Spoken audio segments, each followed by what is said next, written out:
Good evening, everyone, and welcome to the final episode of Should Suns Rise. We are playing Once More Into the Void by Red Najati. And honestly, this has been a very lovely experience, and I'm very thankful to share this final episode with you guys. So let's go ahead and start with introducing our cast. Cleric, let the people know who you are. Why, hello there. I am Cleric, the internet's local fuck up. If you're looking for me, looking for anything you need, I should post on Twitter and TikTok at cleric_34. But if you want to hear more of my lovely voice, you can always check me out on MFA, Monsterfuckers Anonymous. But today, for the last time, I'm going to be playing Lopez the Broken. Yeah. I thought it was going to be more of that. There's that is. Sorry, didn't mean to cut you off there. Catrina. Hi, I'm Catrina. My pronouns are she, her, and they, them. And I'm really, really excited to be here for the last episode with this wonderful crew playing L.E.O the android, the strange, whose pronouns are they and them. Awesome. Hamnah. Hello, everybody. My name is Hamnah. I use any and all pronouns, and I am a TTRPG performer. Today, I will be playing Lyana, who uses he, they pronouns, and Lyana is the bound. Jay. Hi, I'm Jay Justice. I'm a cosplayer, editor, consultant, game developer. I do all kinds of fun stuff with the nerd things. And today I'll be playing, for the last time, Mleta the Steadfast. And everyone, my name is Victor. I use he and they pronouns, and I have been your captain this evening, Anarhk. And we are going straight into it. We have two final games to share with you all. And the first one to show us the penultimate game, Jay, please let us know about the game we're playing. Alrighty, so we are going to be playing Only One Shot to Make It Right. Will training bring out our best or our worst? It's a mini game for the whole crew. It is about training to get ready for the final mission while navigating an emotional minefield. This is everyone's chance to prove they're ready for whatever comes, or that they still have unaddressed feelings that need to be confronted here and now. All right. At the beginning of this game, captain decides where we're training.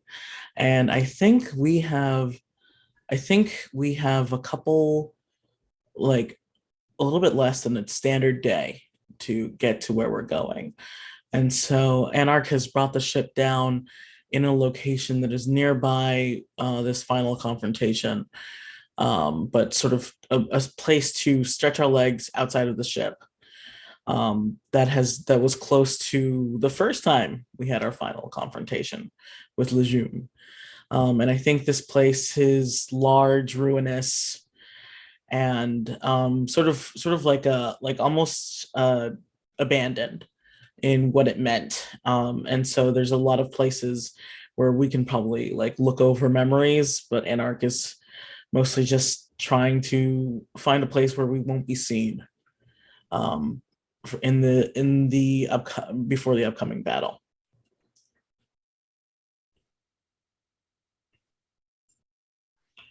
So then, should I go? Jason, since this is your game, do you want to pick the first thing? All right.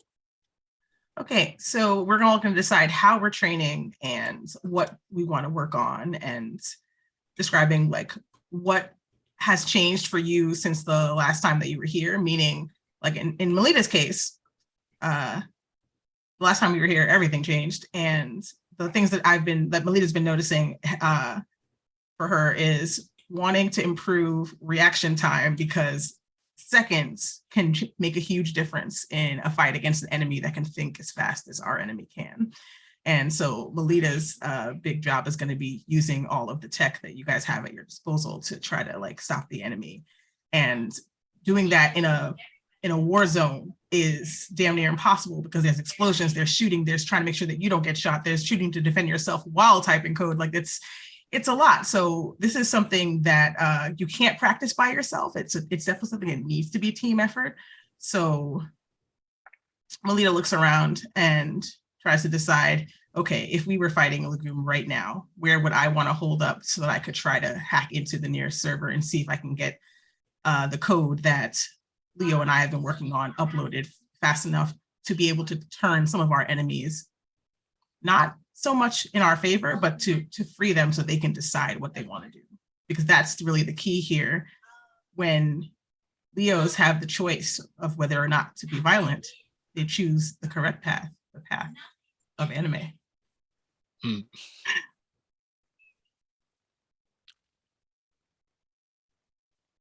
Okay. Let's go ahead. I think the captain is training in such a way to I think his training is he's listening to something while doing target practice, but he has not told the crew what he's listening to, and is actually kind of standoffish at this moment. I think Lopez is like just working on like their main blaster, as kind of just like adjusting it and just like trying to make it like have the most firepower, have everything it is. And it's kind of sitting like near Anarhk, kind of just sitting there while also like doing it, but then it's kind of looking up and seeing like how focused you are.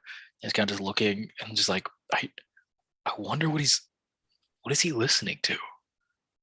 Like kind of thing, as like kind of thing. I think Lopez kind of like nudges your leg, like to kind of like shock you a bit, or like trying to like get your attention. Mm. And I think rather than someone who's like startled out of focus, like Anarch's eyes like look down at Lopez and is just like, what's up? I just like pointing at the earphones, like, what are you listening to? I don't. I'll tell you in a bit. Let me finish warming up, and I don't feel like talking about it right now. Oh, all right, okay. And I just goes just like, all right, respect it, and goes back to doing what fixing their weapon. Mm-hmm. I think Lyana, on the other hand, I think it's obvious, right? What Lyana is going to be practicing, it's control. It's ensuring that in the heat of the battle, no matter what happens, no matter who gets hurt, no matter what decisions need to be made, that he can control his powers and prevent them from hurting our people on our side, hurting even the other Leos, I think. I think that given our choice, our plan anyway, hopefully that works out, to give the Leos autonomy. They are really just not quite civilians, but almost civilians in this fight. And so Lyana wants to be very, very careful about their accuracy and their aim and their control over their powers. And that's not something that they can quite do alone. So I think they kind of like move over to where maybe like Lopez is sitting, working on their blaster, and just kind of like kicks your feet very softly. Hey, he just immediately drops the tools that they're doing. It's like, hey, yeah, what's up? And I think when you drop the tools, Lyana like kind of like gestures as if they were gonna go catch it, and instead like they're like some shadows form out and like just like catch the tools that were dropped, and they kind of like bring it back to your hands. I need help practicing. I think you're pretty good. I mean, you literally caught what was just dropped. Like that's pretty dexterous. Like that's really good. Thanks, Lopez. But no, I need I think out of everybody here, you are the one that can help me practice what I need to practice the best. Okay, all right. Lopez gets up and just like was like, okay, what do you need? Do you need to do like hand to hand, like blaster? I'm not gonna shoot you. But remember, we had that whole conversation. I know. This is gonna sound weird. I need you to put yourself as if you were going to be in danger. It needs to be believable. Like danger. Do you want me to like jump off a cliff? Leo. Yes. Leo, can you spar with Lopez and don't hold back? Of course I can. So at this moment, Leo's training required basically Doctor Stranging it.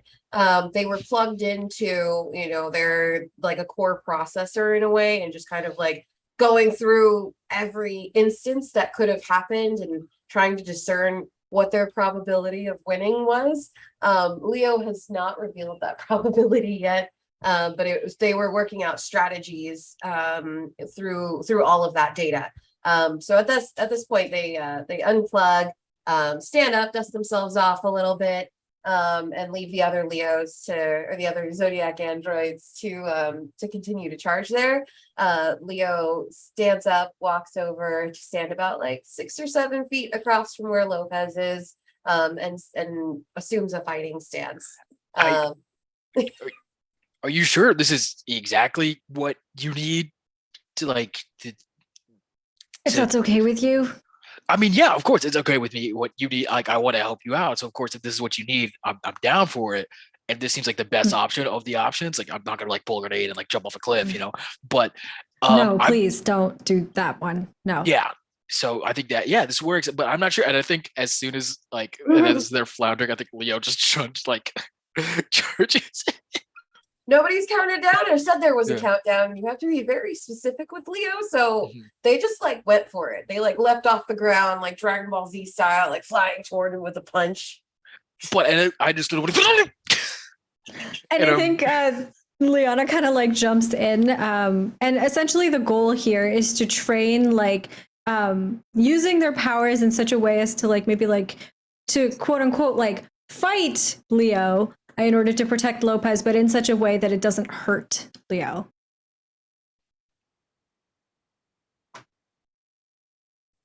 So I imagine like L.E.O is like on top of Lopez, just like punching the shit. Just like, ow, ow, ow. Why you? How do you keep getting between my arms? Yeah, like I full on Dragon Ball Z like anime style here, just like their fists are kind of like a flurry of like lines and blur, and they're you know their punches are very calculated. They're not necessarily like trying to kill Lopez, but they come like extremely close with each hit as though they're like tapping to train, you know. As your hands kind of go, I think at first, because L.E.O is just so fast and nobody was expecting them to just kind of go for it, I think you do manage to get like quite a few like fake hits onto Lopez. But just as soon as Lyana like realizes, oh, the fight has begun, he kind of like leaps into action, and you feel like a shadowy tendril like wrap around one of your arms and like tug you back. So that you are essentially like immobilized from being able to like push forward as well. Yeah, absolutely. And I think with all the like force that like L.E.O is applying and the speed, that tug would probably turn them right around. Just because of the physics of it all. And having not been told to stop yet, and L.E.O will always listen for those cues, they kind of like try to like move their arm like quickly and out of that grip. So that's what they're up to, is trying to get out. And I think this sequence just kind of continues with Lopez sort of and L.E.O like fighting and Lyana trying to intervene the whole time.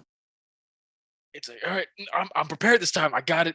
Oh god! And just like somehow like sweeps the leg. It's like L.E.O just does like a front flip toward Lopez and like slams their heel on the ground right next to him. And okay, I don't do close combat. Don't do close combat. I think this is a perfect time to move on to our first challenge, because I think you guys have already started. And it feels like the person with the most that feels like they have the most to prove might be Lyana anyway. Is that a fair assumption? I think that's fair in this case. Yeah. I think Lyana is trying to prove that they have control over their powers here. So I think like as this fight is kind of happening, and Lyana is sort of like trying to intervene, you can tell, I think, L.E.O, because you're the one that is sort of on the receiving end of all of this, I think you can tell that Lyana, he's holding back a little bit. He's not fully going in as hard as he could or as hard as he maybe should in order to truly practice. I think they're scared, I think. You can tell. maybe through your sensors, you can feel their elevated heart rate, the sort of jittery way in which they're moving. They're scared of really, really, truly trying.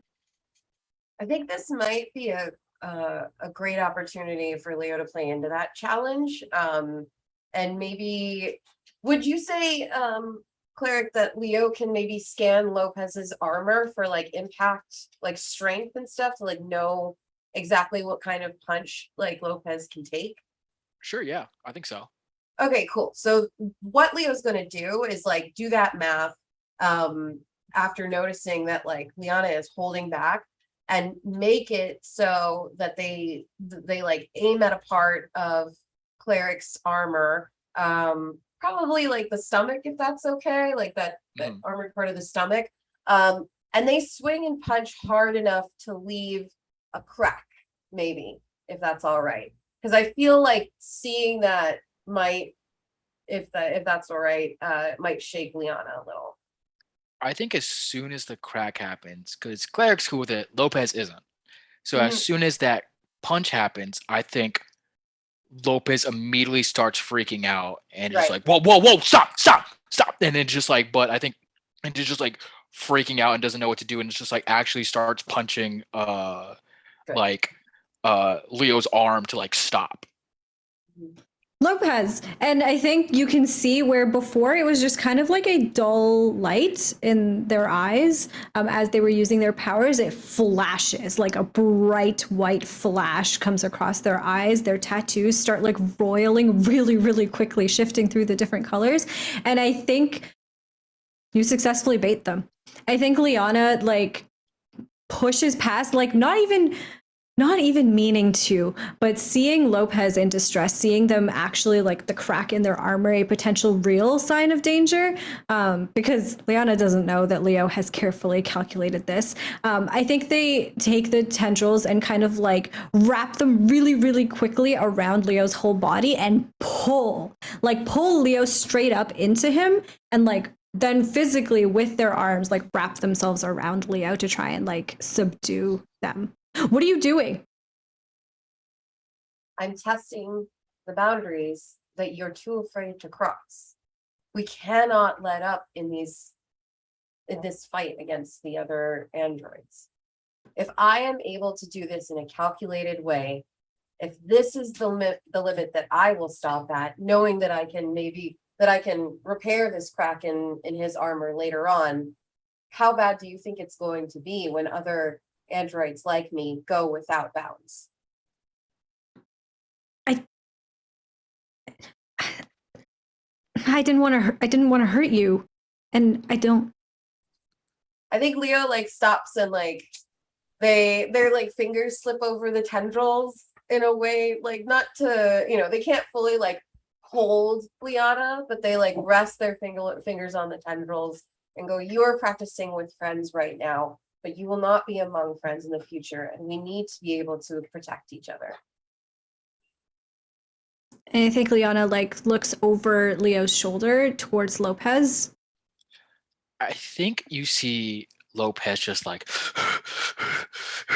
and like breathing like heavily, and is like grabbing for something on their like they usually have like a bandolier, like the whole thing like a strip. It is grabbing for something on there, and like it's what they grab is like the spray can that like can instantly like repair cracks, which I think is what the L.E.O saw, was that they had that it can instantly seal it like without any like problems, like emergency that they always carry on them, and start spraying on, but it's still like. Would it be okay to say that while Lyana is dealing with L.E.O, that Anarhk had gone over to maybe help Lopez do the spray? Is that something that Lopez would accept? Yeah, I think this is a sign of like Lopez's, like as Anarhk runs up to do that, Anarhk does it, and like you see probably like Lopez struggling with the spray, like to even like get the cap off. And I think if you would like, if this is okay with you, like you come and like grab Lopez's hands and like slowly take the can out, and then start spraying. Yeah, and I think Anarhk is just like, "Hey, you're okay. We're okay. I'm sorry. That should have been much more discussed." And I think you see Lopez. It's not like like usually this is like a point where Lopez would get angry and like upset and like yell, but I think you see Lopez like grab your hand as you're spraying and just like, yeah, but I'm good. Okay. Yeah. Um, Yeah, I'm good. I think Lyana kind of like, still holding on to L.E.O, just kind of says, warn them next time. Okay? And then let's go. I will, I promise.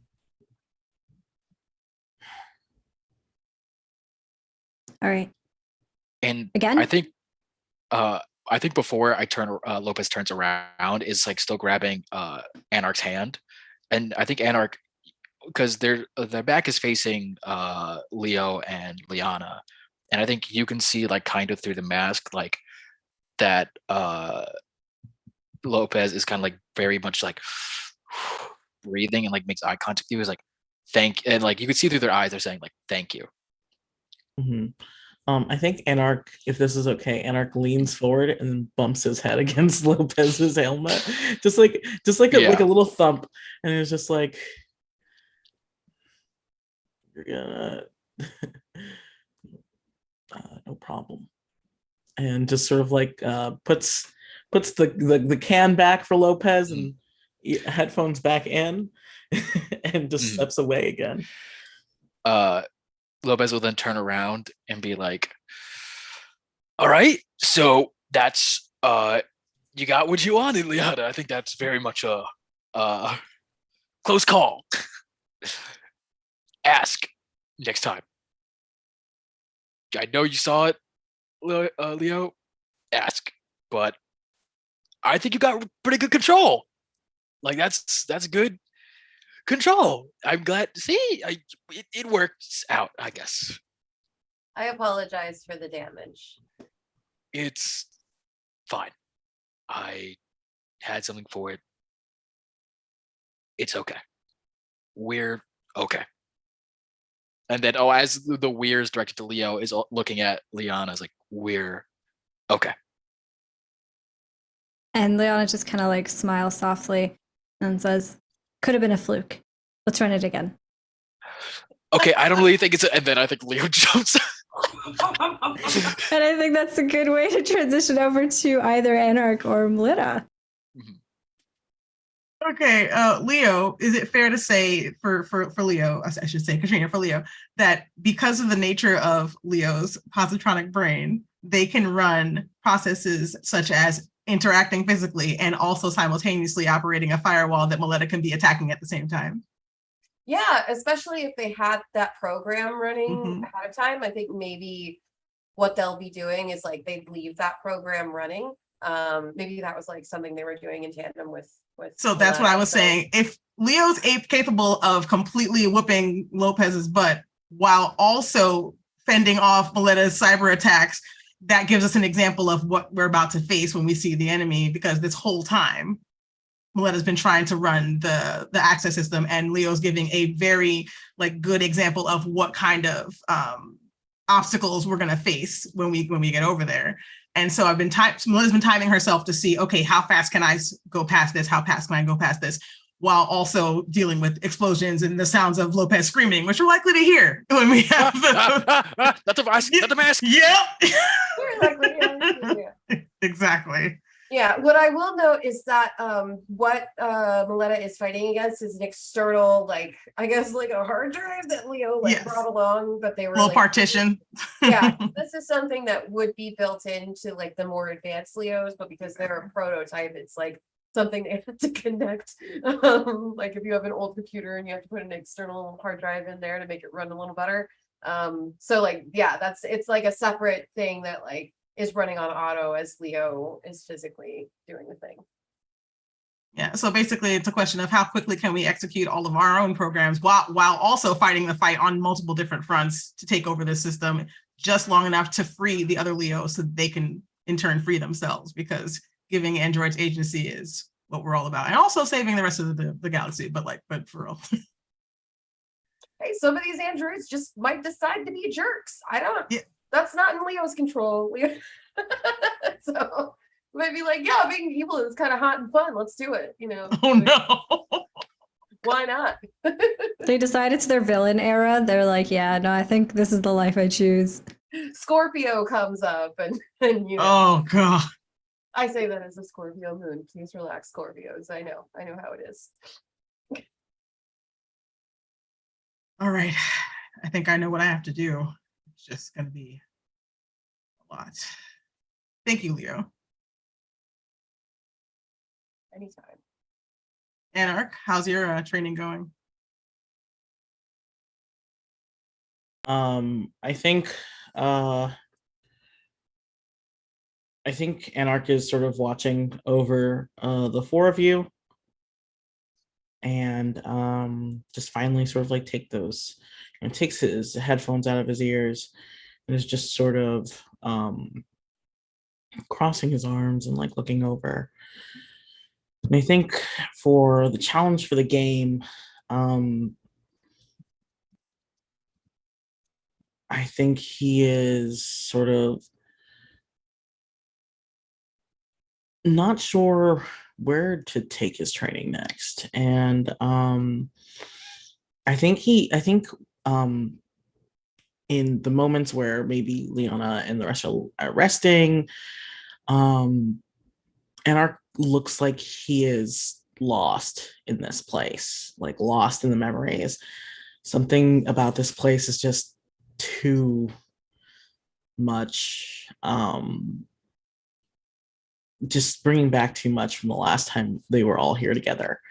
And I'm not really sure who to aim this at, but like, there's like who would come and check up on Anarhk if he's like sort of buried in the past.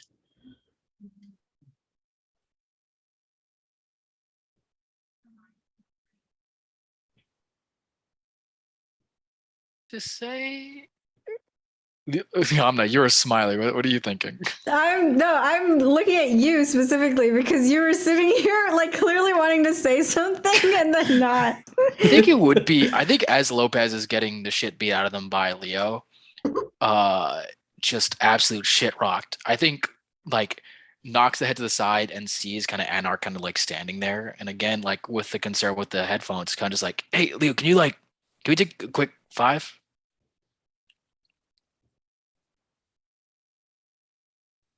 No, no, Leo, 5, Leo, 5, Leo, 5, Leo, 5, 5, 5.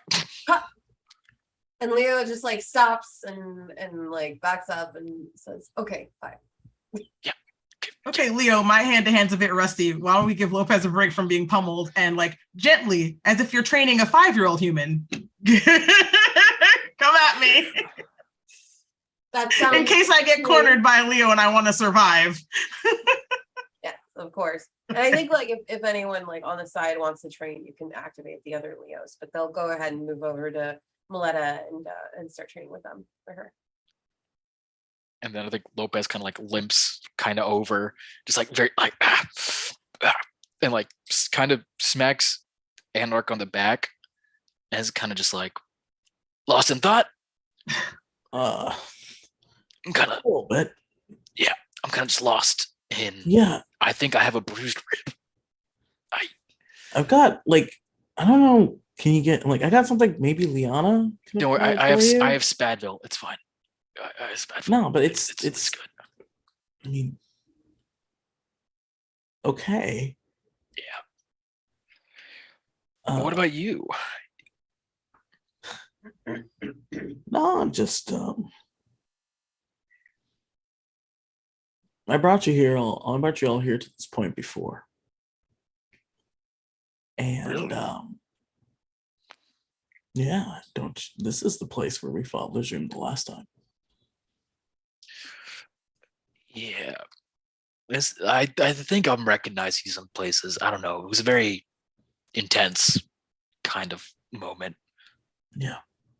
I remember the blaster fire. I remember a lot of that. Mm-hmm. And I think, oh, no, go on. Sorry. No. I think I think Anarhk sort of looks at Lopez and is just like, this moment when we were here, were here the last time where we thought we beat him, I thought that was me finally avenging my brother. And now I know he's not dead. He's fighting for or being controlled by the enemy. And I don't know if I can save him or protect any of you guys, honestly.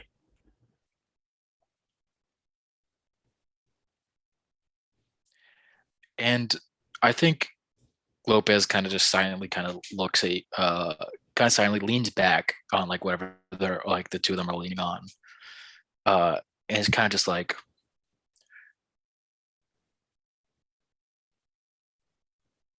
Anarhk, when I met you, you were the most charismatic person I've ever met. You had a fire and a drive that brought all of us together to dive into the bowels of hell with you. But that first time around, you were a liar and a coward and a little bit of a dick.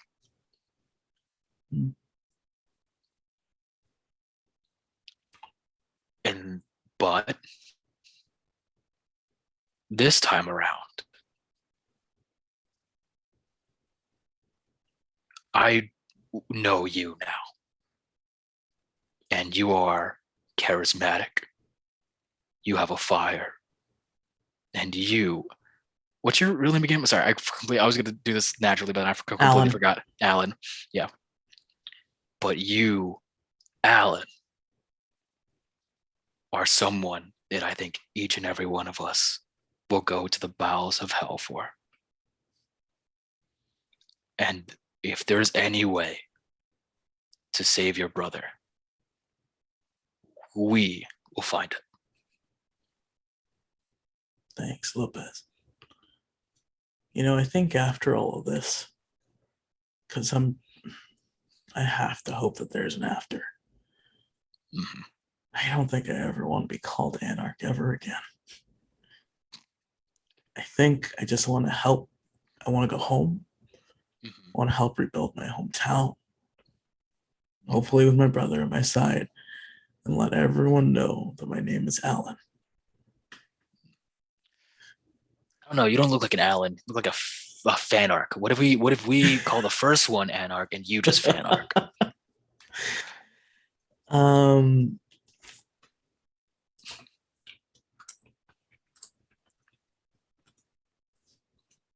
I don't know how much my brother would appreciate that. Or my ma. But like, maybe. No, your mom probably not. But how about this? When we do beat Lezoom, free all the L.E.Os and your brother, I'll help you rebuild your hometown. I'll go with you.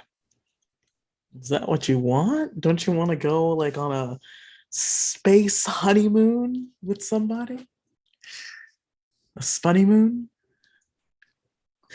I mean, in the future, I don't think we've even talked about it. We're not even remotely there yet. I think maybe, I don't know. Maybe we'd like just to a go on vacation. I like a vacation would be great. A spitventure, that'd be nice. Yeah. But no, I think I've always wanted to like set up a little weapon shop. I think that'd be nice. A little training academy. You can do that anywhere. You could always like start something. Maybe do an LLC. Sorry, spell LC, Yeah. Hey, I'll support you. And listen, if you and your brother got a statue in your town just for, I don't know, fake winning, what will happen when I go there and actually win? I'm getting like 3, at least 4. Or maybe one that's like 4 times as big as the original statues. Yeah, as long as my statue's bigger than your statue is kind of what I want. Listen, your statue will be bigger, except in all the ways that matter. Oh, okay, Pendejo. All right. And Anarhk just like looks really at ease and looks at Lopez and he's like, you know what's really funny? The thing that I was listening to is like the last couple calls that me and my brother made before that last mission. Just to sort of get me ready, I guess. Because if I see that Anarhk and I can't save him, well, who knows what I'll have to do. But you give me the confidence on this. I think I can figure out some things to work on. Well, if there's one thing you're not lacking, confidence. Now, I grabbed your shoulder and then just like, Leo, Anarhk wants to spar. And Anarhk looks surprised, but then grins. He's like, watch me do better than you, old man. I am 2 years older than you. I don't know what you mean. Ancient. Oof. Leo just like kick flips off of the position they're at and like lands in front of Anarhk and doesn't even wait. Like I feel like because Anarhk said ancient oof, like he closed his eyes to shake his head. That's when Leo gets him like right in the fucking face. And Anarch's like, oh, okay. Yeah, that's karma. Okay.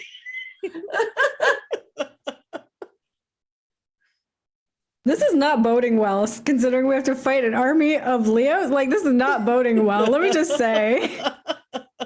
they're like really trying to prepare you for this because they don't want to like lose. Like, As long as they're distant, Lopez got it. As long as nobody comes in like 5 feet, they're good. Lopez is a great shot.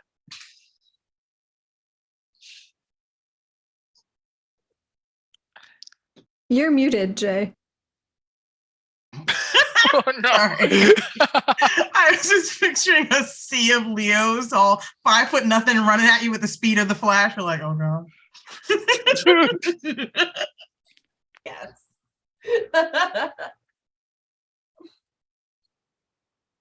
Anybody else want to do their little training arc? Feeling good? Feeling up to it? What are we feeling? I mean, technically everyone's gone, even if everyone hasn't done a challenge. I want to say, Catrina, and Cleric, are you guys? Do you guys want to face a challenge?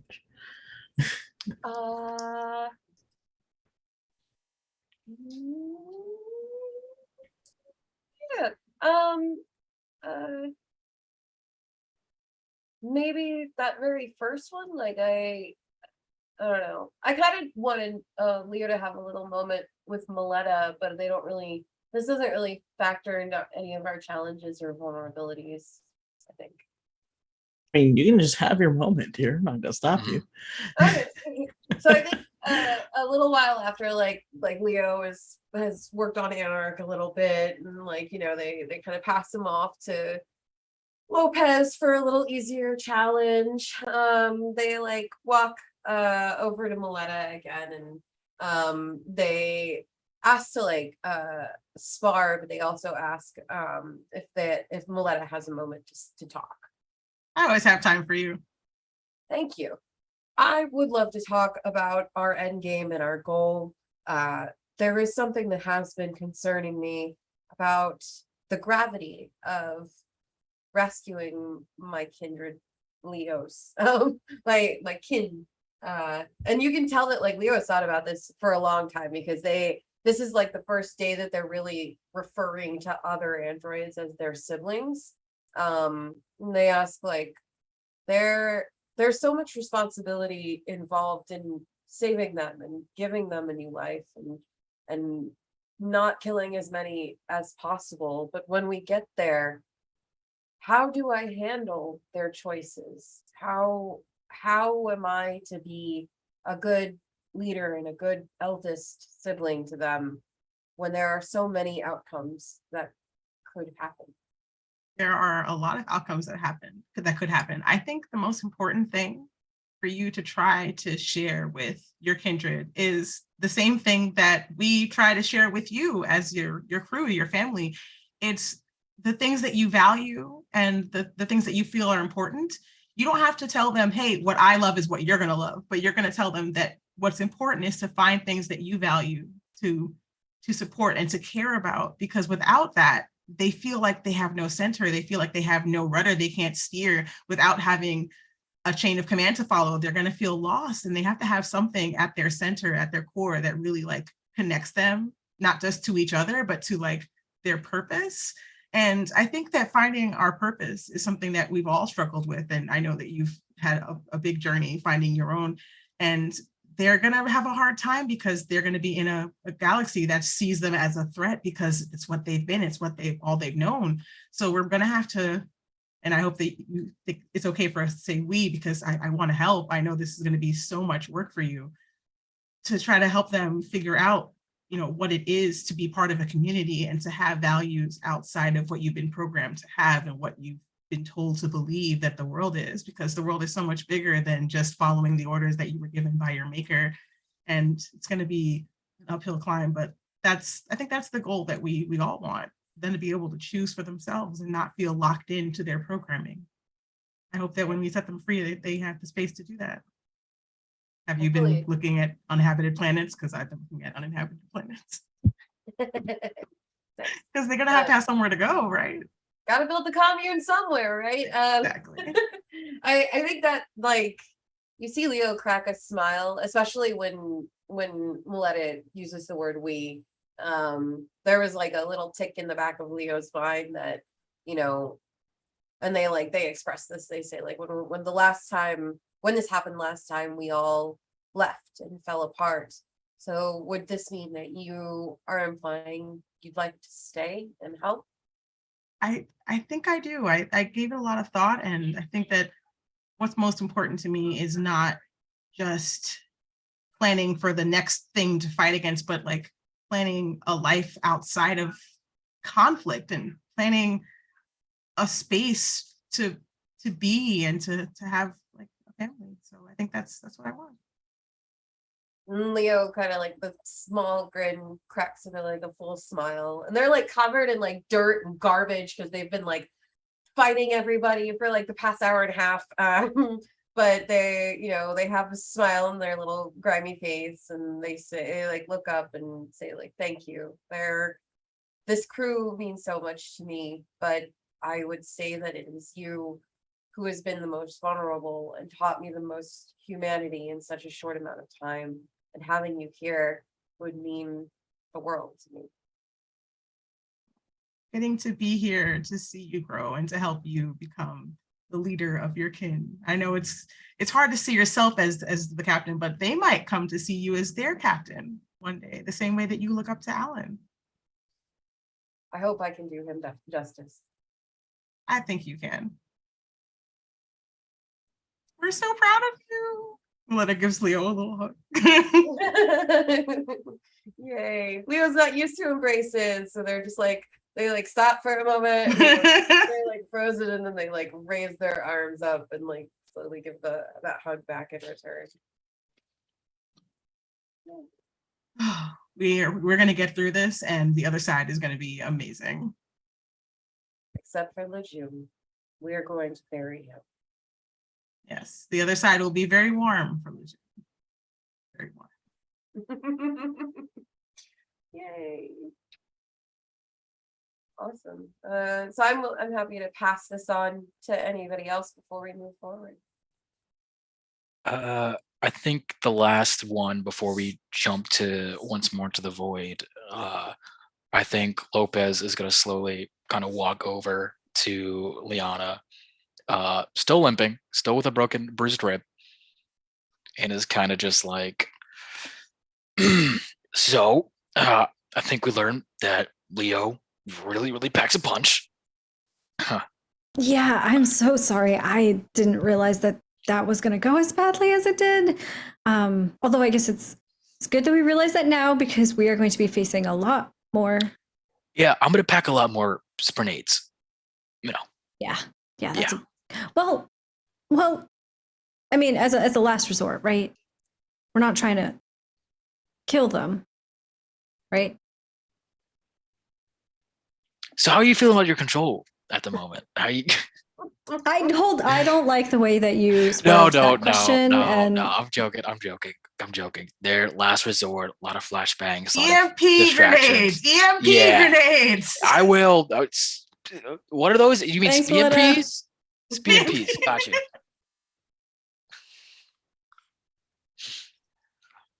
How are you feeling? Genuinely. Genuinely, Genuinely. I'm terrified. And not for me, to be honest, Lopez. I'm terrified for everyone else, for L.E.O, for Mleta, for Alan, and for you.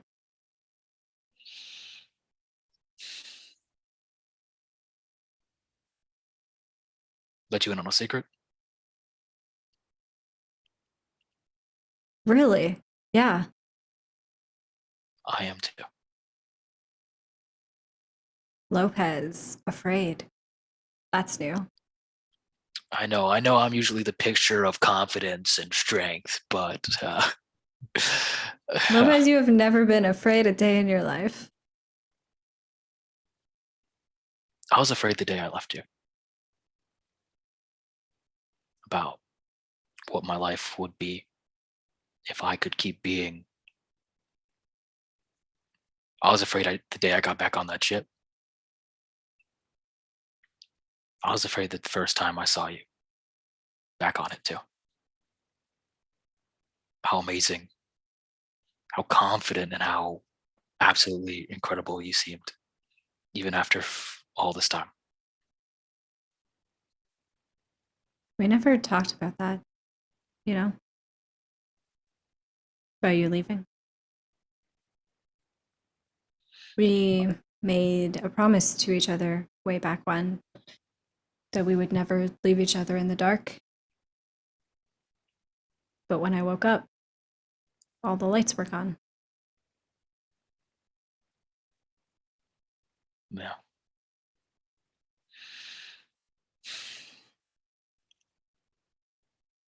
I was scared. Scared of what? Of how you might look at me with everything, all the changes going on. I was scared of who I was, if I could be the same person. I've been scared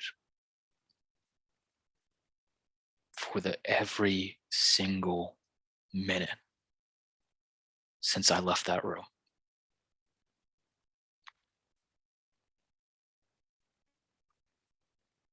But there's something I haven't told you. Something I should have said from the beginning. What's that? I'm sorry. I'm sorry. I'm sorry for leaving. I'm sorry for breaking our promise. And if you'll let me, I promise to never break it again. Do you mean it this time? Like, really, truly mean it? Because Lopez, you may have been afraid when you left. And when you came back, you may have seen confidence and whatever else, but none of that was real for me. When you left and plunged me into darkness, it was hard for me to find the light again. And I almost didn't. I think you know better than anybody else on the crew that the powers that I have, they keep me on a razor's edge at all times, and it's very easy to lose your balance. It takes effort to keep yourself on the side that is right. And I almost let it consume me when you left. I don't know if I have the ability to put myself back together again like that. So if you're going to make a promise, I need you to mean it.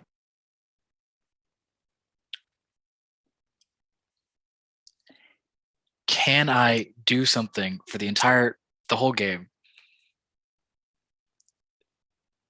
We can shoot this out if we don't want to. I want to hear the idea. I'm so intrigued. Before Lopez can speak, alarms start blasting everywhere. Yeah. Lejeune is making his final move. Yeah. Yeah. And I think we get the alarm because, Mayor, if I'm correct, we pulled red cards. Yeah, we pre-drew for the audience. We pre-drew the cards for the final confrontation, and every single one of us pulled a red card for this game. Friends Who Roll Dice is a channel that.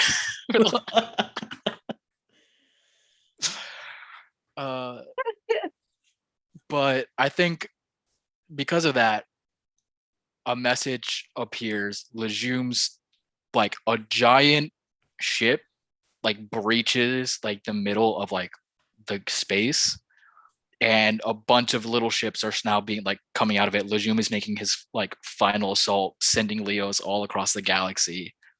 That was the countdown, was him breaching the space and sending out an entire army to conquer the galaxy in one fell swoop with an army of Leos.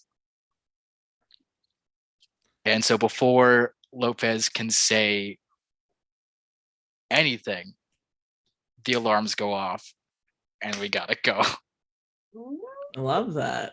It's delicious. It's really delicious. great- I'm eating really it great, up. red card draw. You don't get resolve, audience. No one gets it. I was going to Audience- make a really terrible edging joke, but I decided not to. You just said it out loud. You might as well just follow it But up. I didn't make the joke. I alluded to it. The Roll Dice is not a family-friendly network, but we sure are friendly. Well, audience, you don't know. What if Lopez and Lyana never get to resolve that? What if Anarhk never meets their brother? What if we never rescue Leos? Find out on what's more to the plot. Next time on Dragon Ball Z. Literally right now. Find out literally literally right now because we're gonna go through. We're gonna do our last red cards, but then we are gonna go on a break. We are gonna leave you dangling for a bit. Cleric, I'm willing to take that shit as your red card, man. That's it. Yeah, that's Right. fine. That's mine. Catrina. I actually had a really evil idea for a red card moment. Go. So even though Leo has been researching, even though we have been like, preparing, one of the things that Lejeune had, like that little card that Lejeune had and was holding on to, was the fact that he had been tracking Leo and he knew what was going on in Leo's system. So within Leo's programming, there is a kill switch, and Leo stops fighting in that moment and looks up to the sky and just has that Order 66 moment that our dear friend Cody did in Star Wars. And they look at the rest of the crew. There are no other Leos around right now, but all of those moves that they were holding back have suddenly released, and they bound directly at Anarhk to try and punch him and drive him into a wall. He were trying. I love that. Check that. I am happy with this. Yeah, they are now like I would say, like, look at all that research we did, look at all the stuff Mleta was doing, but right now Leo is in full kill mode, and they have lost full control, and all of that stuff they've been building up and all the humanity that they value so much is gone and locked away. All right. That's a very good red card, guys, going into the final game. I thought I was bad. I thought I was. That's fucking I've been holding on to horrendous. that one.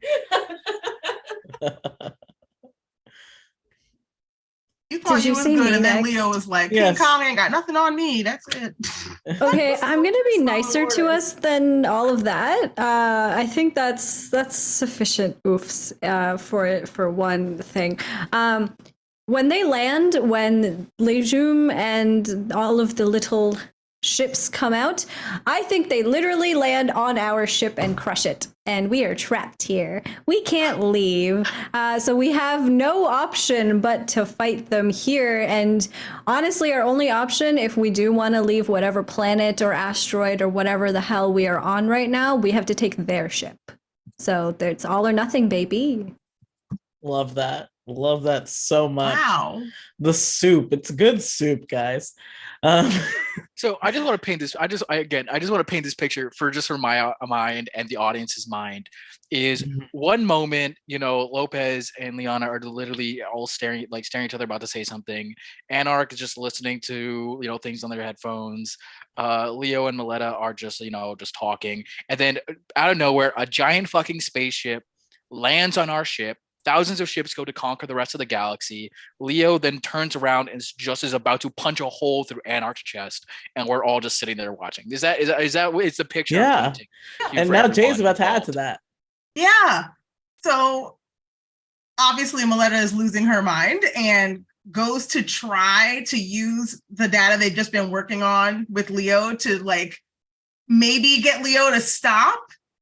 But unfortunately, due to the override kill switch, none of the commands that were originally going to take down the L.E.Os are working anymore. Got it. The kill switch overrode every program that would have enabled a remote shutdown of L.E.O. And I think my final thing is with Lyana and Lopez talking. I think their least favorite person is suddenly standing right there. You guys still haven't dealt with this? And Anarhk is there to mock y'all. Read a fucking room, dog. Dude, let us talk. Read a room. We were in the middle of doing that. Yeah, Thank you. How do we get L.E.O to beat him up next? Read a room. No, L.E.O, wrong one. It's that one. Get that one. But yeah, I think with all of this bad situation going, we're gonna take a 5 to 10 minute break. Hi everybody, we are back from break. I'm gonna hand it right over to Vic. All right, guys, and welcome to the final game. We are now going into the final game once more into the void. Is this our triumph or our downfall? Before the game begins, we draw 5 more cards. Each player draws, and we have already pre-drawn these cards. Mayor, I do not remember what we have drawn. There were 4 black cards and 1 red card. If I remember correctly, I was the one who drew the red card, correct? No. I have. So Hamnah got a card from Cleric, Jay got a card, you got a card, and then you also got a card from Catrina. Oh. So I think it was. That means that Hamnah drew the red card. Yes, I believe so. Well, how about we take a moment and Cleric. Lopez gave their card to Lyana as this moment starts. Yes. So do you want me to start describing things that we talked about, or just in general, in general, in this moment that the battle is about to begin, the seconds before tragedy, Lopez has this bond with Lyana and they feel it deep in. Why is that, dear? Because Lopez was gonna say, I think Lopez knew what they wanted to say. Lopez knew. Don't say it. No, exactly. Don't no. say it. I wasn't gonna say anything. I was just gonna say, even as the ship breached and like the alarms went off, the first thing Lopez did, their first instinct was to grab Lyana's hand, to grab his hand and like grip it. And that's it. That's all I'm going to say. I love that. Because fuck you, stream. Jay, you drew a black card and you kept the card. So in this moment, seconds before tragedy, what does this regained loyalty to the crew look like? Mleta feels not only more like loyal to everyone in terms of we're going to get through this, but like loyal to the idea of making life mean something other than survival and wanting to build something beautiful with everyone and to just to let go of the constant need for struggling. Like, no, actually we can have something outside of this and just like ready to be done with this shit, but also like ready to live a life outside of combat and fighting all the time. I think for Alan, in the moments before this, Alan's finally realizing that he's going to live as himself and live for himself. And the crew is what helped him get there. And that's why he keeps his card. Hamnah, to look at the other side of this tragedy, in these moments before it, how does the enemy, for the final time, grow stronger? The enemy grows stronger because our ranks have grown weaker. There's two ways to win a fight. One is to shore up your own side. The other is to tear apart the other. And perhaps without even knowing, perhaps just through sheer brilliant timing, the enemy happened to come at the exact correct moment to break Lyana's concentration, because all he can think about now is what was Lopez going to say. Oh, so good. And now as we slip into the beginning of this game, I felt like holding the black card that L.E.O gives Alan in these moments before tragedy. How do you think that's possible right now, Catrina? You're also muted, dear. I think that black card might serve as a good way maybe to like break L.E.O out of the trance. One of the things that's happening right now in L.E.O's head is that their developed AI that has been with this crew, that has created nuance and feelings, is battling against like an invasive like virus AI in a way. Like Lejeune is trying to add the programming that all the advanced L.E.Os have into L.E.O's head. Like he's hacking their brain right now. And so L.E.O physically is like moving with that virus, but consciously maybe realizes that like something's wrong. I need to stop, but I can't stop. And so maybe what Anarhk does is while this fight goes on, he finds a way to break that concentration. Mm-hmm. At least trying to reach into that part that he knows is there. So now with those card draws, I declare the circumstances of our final mission. The final mission is to survive. Lejeune has brought the thought to us, has destroyed our only means of escape, and has pretty much backed 5 rabid animals against the wall. I feel like this is our time to show him that he made a mistake. And so the mission is to take down Lejeune and hopefully find some way in his ship to maybe call off what is about to happen. So in these moments before this real mission can start, we have caught ourselves in the beginning of a battle. And I think with what Catrina set up for L.E.O, I think Alan is cries out to the crew that something is very wrong, and to try and sort of like get a start on what's going on here.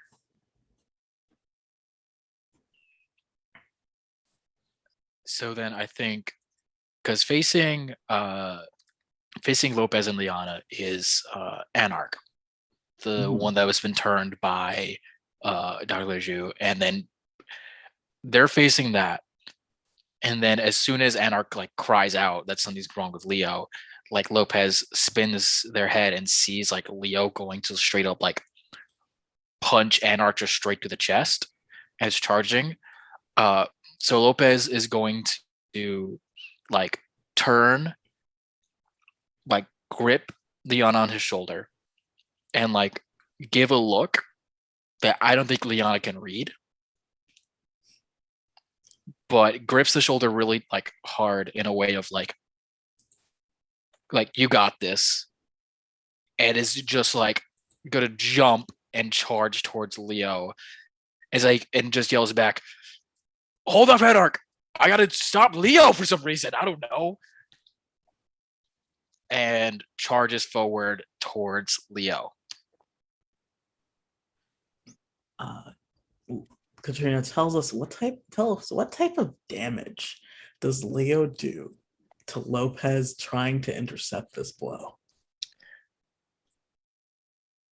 I was gonna say, we built up the enemy that they know every single weak point of Lopez's armor, every single vital point, every single problem. Yeah, if you've been watching from the beginning, you know well the red coach. I'm here for Cleric's apparent readiness to lose Lopez before the mission has even started. Honestly, I'm just here for content. I'm here for drama. So this is really it. I love mess. I love mess. Marie Kondo be damned. Yeah. But yeah, so L.E.O, because your kill switch is activated, you have every single weak point of Lopez's armor. Yeah. And I think Lopez tried to stop, is right in front of you, like trying to be like, "L.E.O, what's wrong?" I think there's like not even a moment of flinching. Sorry if this is being ruined by my dog squeaking his toy all over the house. But there's not even like a flinch. There's not a moment where like they second guess themselves. L.E.O turns and aims directly for the chest. Right in between the armor, there's maybe a seam that L.E.O knows is like the weakest part of where they can hit Lopez. And that's where they're gonna aim. But when they do it, maybe even when that hit lands, it's not 100%. Because at the last second, like L.E.O stops, like something shakes, and L.E.O definitely probably hurts the crap out of Lopez, but they do not like they could have killed them with that hit, and they don't. Because something stops them and something shakes their whole body that you can like visibly see it. But then they get right back into fighting. Before I describe what happens to Lopez, Mleta, what are you doing? Mleta has been going, "No!"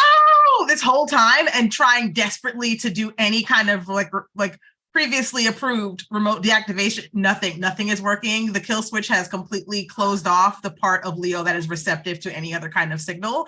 And Mleta is freaking out, trying everything to knowing that physically, if Mleta turned over there in the very light armor that they have on, like she would be dead. But thinking there's got to be a tech answer to this. There's got to be something that I can do. L.E.O, it's not you. You have to stop. No, like just hoping and praying that something can stop L.E.O from killing the entire team at this point, because L.E.O is just not responding to any kind of command. And Lyana, what are you up to? Like L.E.O isn't registering it, but you could see in their body like something's going wrong. Yeah. I think I hate the way you asked that question. I think for Lyana's reaction, I think I want to go deeper into the game. Is that all right with everybody? That's fine by me. So, with all of this happening, the outside threat, the inside threats, we begin our final mission. All of our hands have been revealed, and I know everyone's enemy cards, which means that I now know if your missions will succeed or fail. For these final missions, everyone has been given a special enemy deck that I know the total to. I will choose a challenge for each player, and we will describe the challenge. You will tell me what total you have in your hand, and I will reveal the enemy total to see what happens when the challenge is complete.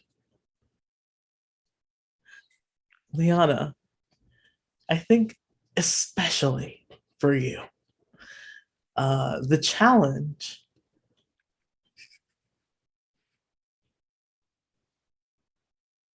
is, oh, I lost it.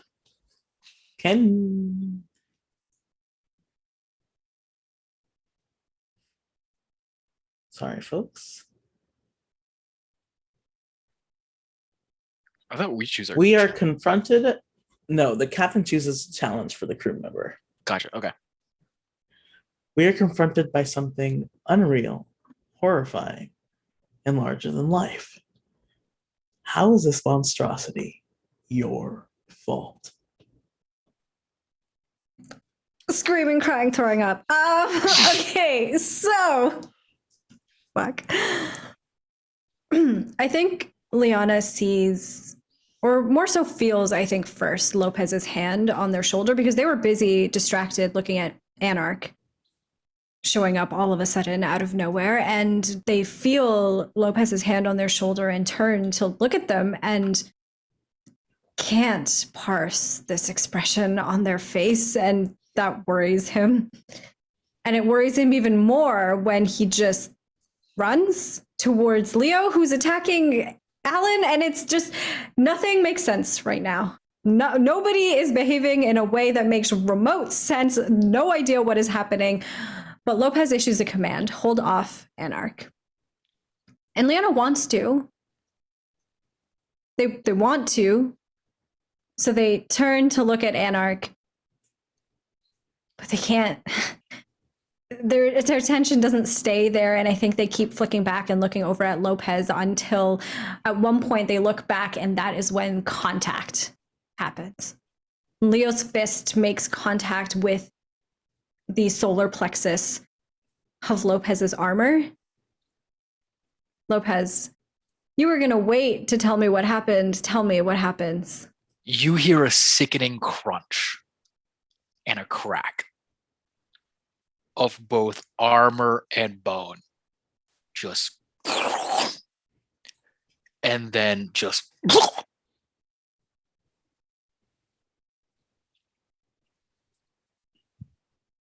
that's, and you see Lopez crumple slightly onto Leo's fist. And I think Lyana loses it. There's nothing holding him back at that point. Seeing Lopez literally crumple over, seeing their armor crack entirely, not a little crack like earlier before, not a controlled one, but completely crack open.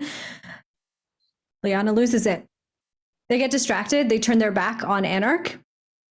And it's like a silent scream escapes their chest, escapes their whole body as they release every power that they have.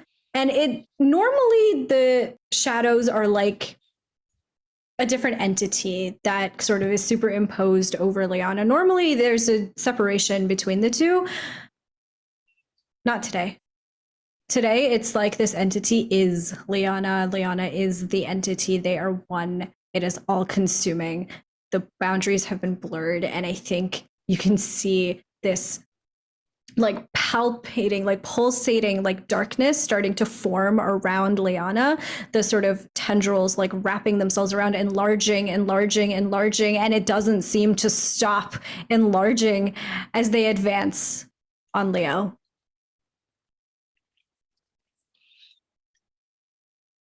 They have the upper hand too, because Leo's not moving. So if he decided to go in on L.E.O, now's the time, because something is kind of clicked in Leo's head. Like the sound of their like comrade crumbling to the ground stops them physically from moving any further. So any attack Lyana puts on L.E.O is gonna hit. And he does. He grabs L.E.O and throws him across the field. Off L.E.O goes. Hits the ground a couple of times, just like skipping rocks. And L.E.O's body like pulls around. I figure like you, because of the force of it all, because of the force of L.E.O's speed and Lyana's fury, you hear something snap and break. Hamnah, at this moment, can you let me know what your hand calculates to? Would you like me to read out all of the cards or just the total? I think our audience would love to know what cards have been given to you, because you have not taken a single card for yourself. No, I haven't. Every time I got a card, I gave it away. So I have 5 cards in my hand, all thanks to the generosity of my fellow players at the table.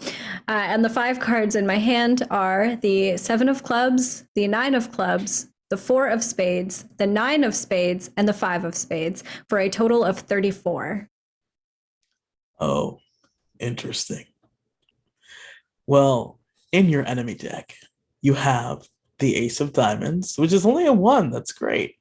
But you also have the 10 of Diamonds, the 10 of Hearts, the 3 of Diamonds, the 9 of Hearts, and the 6 of Diamonds, for a total of 39 points, which means you fail this challenge. Thankfully, it's only by 5 or less. So, why don't you tell us what that means for you? I think what that means is that the crew now has an added obstacle, an added enemy to face if they want to get anywhere near Lopez. I think these shadows, they encircle Lopez, almost like a protective barrier. And Lyana is not moving. Lyana is not fighting the L.E.Os, not fighting Anarhk. Their sole, singular minded vision goal for today is to protect Lopez. I love that. Thank you so much. Hoggers. Oh, do you want it to be your turn then? I didn't ask for that, Vic. That wasn't what that meant. You know what? You know what? It sounds like you were asking for something. So let me tell you, everything is falling apart. And it's going to take everyone's skill and nerve to survive. Who is left behind? Cleric. Victor. I think Lopez has just crumpled and has seen L.E.O thrown to the side. These shadows are engulfing them. Anarhk and Mleta have been pushed, I think, outside this barrier with a whole bunch of enemy L.E.Os charging towards them and Anarhk charging towards them, blasting. But you then kind of feel this, like, Lopez is just like feeling like, the Call of Duty, like boom, boom, boom, boom kind of like thing, or like everything is like the sides of the vision is going red. There's alarms and like the suit pressure is going down. But the suit isn't like, at first thought, Lopez is like, the suit's breaking. I need to do something.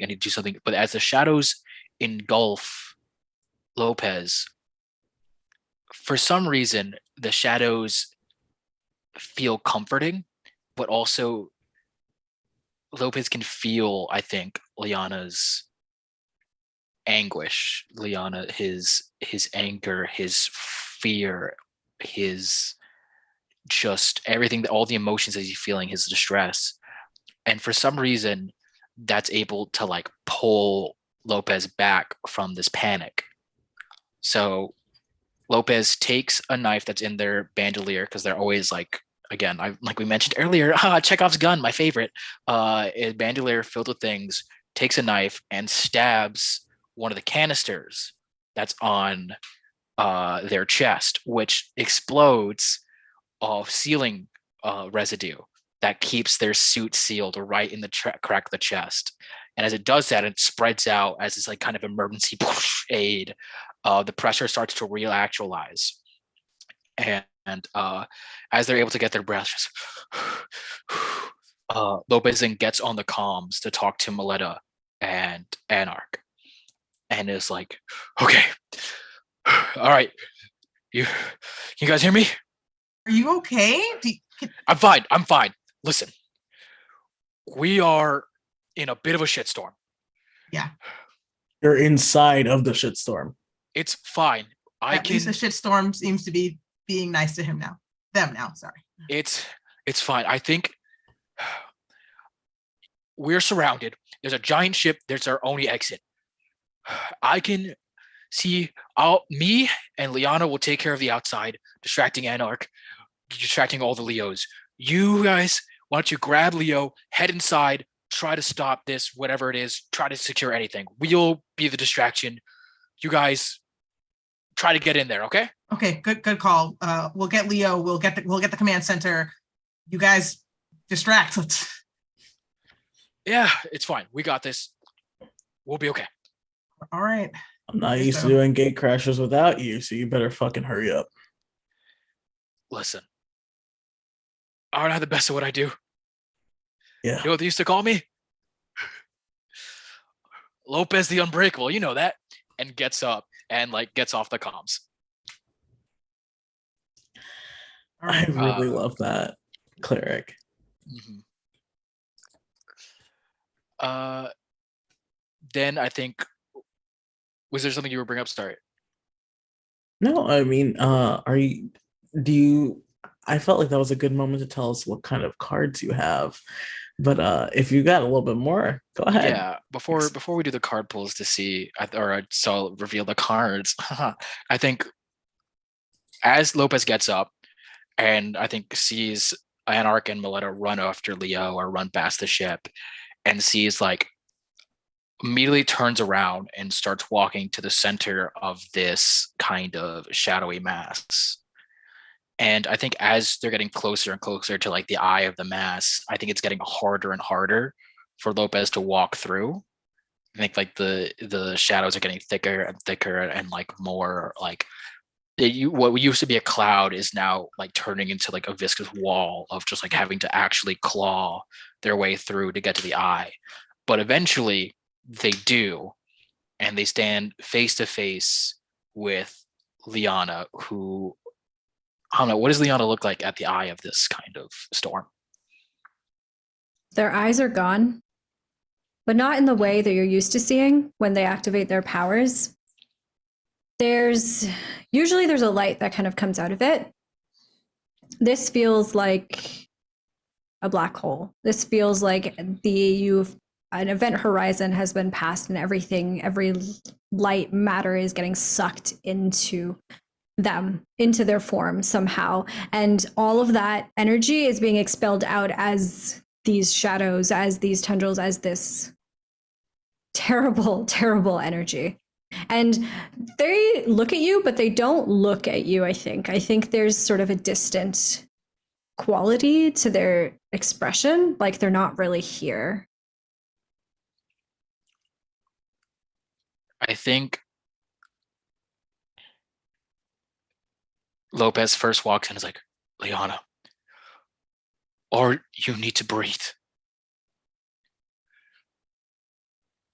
You need to breathe. I'm fine. I'm fine. I just need you to be fine. Are you okay? Are you okay? I am fine. I am okay. I am fine. It is slowly walking towards you. It's like, I am fine. I am fine. You're not fine. You're not fine. What did L.E.O do to you? Nothing. L.E.O did nothing. Are you? And I think you can feel that every time Lyana moves their body in any way, the shadows around you move as if it was Lyana's body. So you can feel like there's distance between the two of you, very viscous, thick, Mhm. heavy distance, but you can feel the shadows, like I think like patting you down as if Lyana himself was checking to see how you're doing on your armor and everything. And I And think you can instead, feel yeah. Sorry, and you can feel the shadows kind of like heaving, like very quickly, I think in time with Lyana's own breath, which is unsteady. And I think because of that, Lopez doesn't rip the shadows off to get closer, and instead gathers as much shadows as they can and embraces it. And it's like, you can feel it. You feel the shadows. I am fine. I am breathing. I am alive. We need to keep you away from everybody. We need to keep you away from L.E.O. From No. Even from Alan and from Mleta, we can't. We can't. No. Lyana. I Our can't friends. lose you. You're never gonna lose me. I've already lost you once. I can't lose you. You'll never lose me. You've never lost me. You have always been my light. You have always been who I strive to be. You are my light. And if you trust me, I will always be your light. And is slowly trying to move closer to you. And I think you can feel that pressure, that resistance. It's still there, but it starts to lessen like bit by bit as you're walking, as if Lyana wants to let you in, but knows that they shouldn't, or thinks that they shouldn't, maybe, and is trying to simultaneously push you away and pull you closer to them in this like terrible, I think, tug and pull that is like waging inside of them right now. They don't know what to do. They are terrified. And at this moment, I want to read out the cards I got. I love it. So for the audience, for my little challenge, I got the 3 of clubs, the 3 of clubs. That's two 3 of clubs, a 6 of spades, an 8 of spades, and a 9 of clubs, for a total of 29. Not a very high roll. So if I fail, or if the enemy deck has 5 or more than me, I fail this challenge, and we're gonna spiral from here. If I lose by 6 or more, Lopez dies. I want that to be very much stated to everyone in the chat right now. I will die if the enemy has even more, and I have, I think, the lowest number of the group at the moment. You do. You have 5 less than Hamnah had. And whose fault is it if you die? Teehee. Anyway, continue. But so before you read the red cards, yes, Lopez is going to try and get as close to Lyana as can, fights through the shadows, and says, I made you a promise, and I will never break another one. Any promise I make will remain unbroken. And tries to dive to get next to you. So what did I get?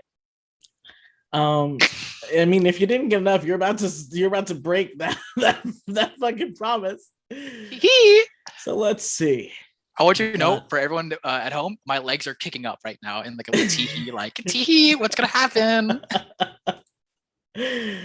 Let's see what you've got here. So you've got a 9 of diamonds. That's a third of what you've got already. That is my highest card, is the 9 of diamonds that I got. Yep. Was that. A 6 of hearts, a 5 of hearts, a 3 of hearts, a 2 of diamonds, and an ace of hearts. By some crazy notion, Cleric, that total is only 26. Friends Who Roll Dice is a channel that everything, all the red cards were stacked against me. I got the most red cards out of this game, and guess what? I win. I'm the one who wins. I'm the boy who lived. Yeah, with you. Love wins. Let's go. That's on your chair. Love wins. The card said gay rights. On your challenge, Cleric. I don't know how Leo would have survived you dying. Okay, like either between Lyana or themselves. Like I'm so glad. Jesus. Oh. So glad you're here, Claire. Friends Who Roll Dice is an amazing channel that has an amazing program. Well, Cleric, you succeed. Tell us how that goes. I think, again, pushes through the darkness and tries to kneels right in front of Lyana. Takes off, sits there, grabs them, like cups their head in their hands, and then slowly presses a button on the side of their helmet to allow the helmet visor to go up for just the briefest of moments. And as gently as possible, gives a kiss on the forehead. And it's just like,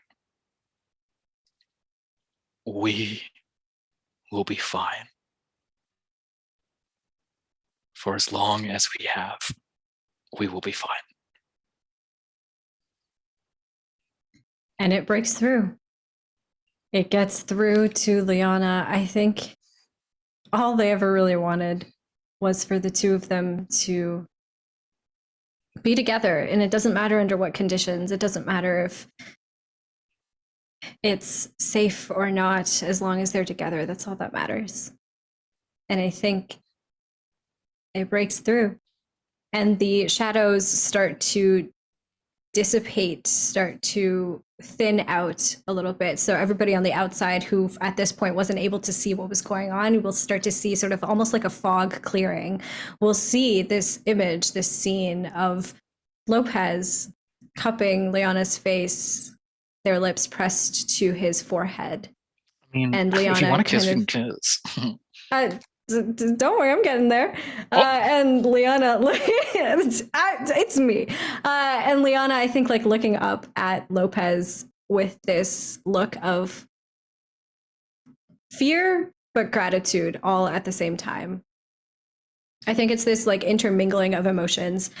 And when everything has dissipated, when Lyana's eyes start to come back into themselves, their pupils return, their irises return, the green, the familiar green of their eyes returns. They look up at you, they smile, and they pull you in for a kiss. Immediately returns it, is like holding you as close as possible. But then remembers that they're on a fucking battlefield, and is kind of just like pulls you away, but is still like keeping eye contact with you. You could see like tears were in their eyes, and they're just like,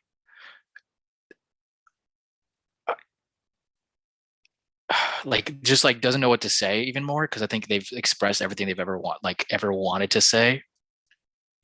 And then like a blaster fire just goes over their head, and I think like Anarhk is standing there like, are we fighting or what? Wait, Lopez, before you go. Yeah. I love you. And I think Lopez, like the cheesiest smile they could possibly ever have. And it says, I've loved you since the day I've met you. And then picks you up with one hand, grabs a blast in the other, and just starts fucking going crazy, just blasting.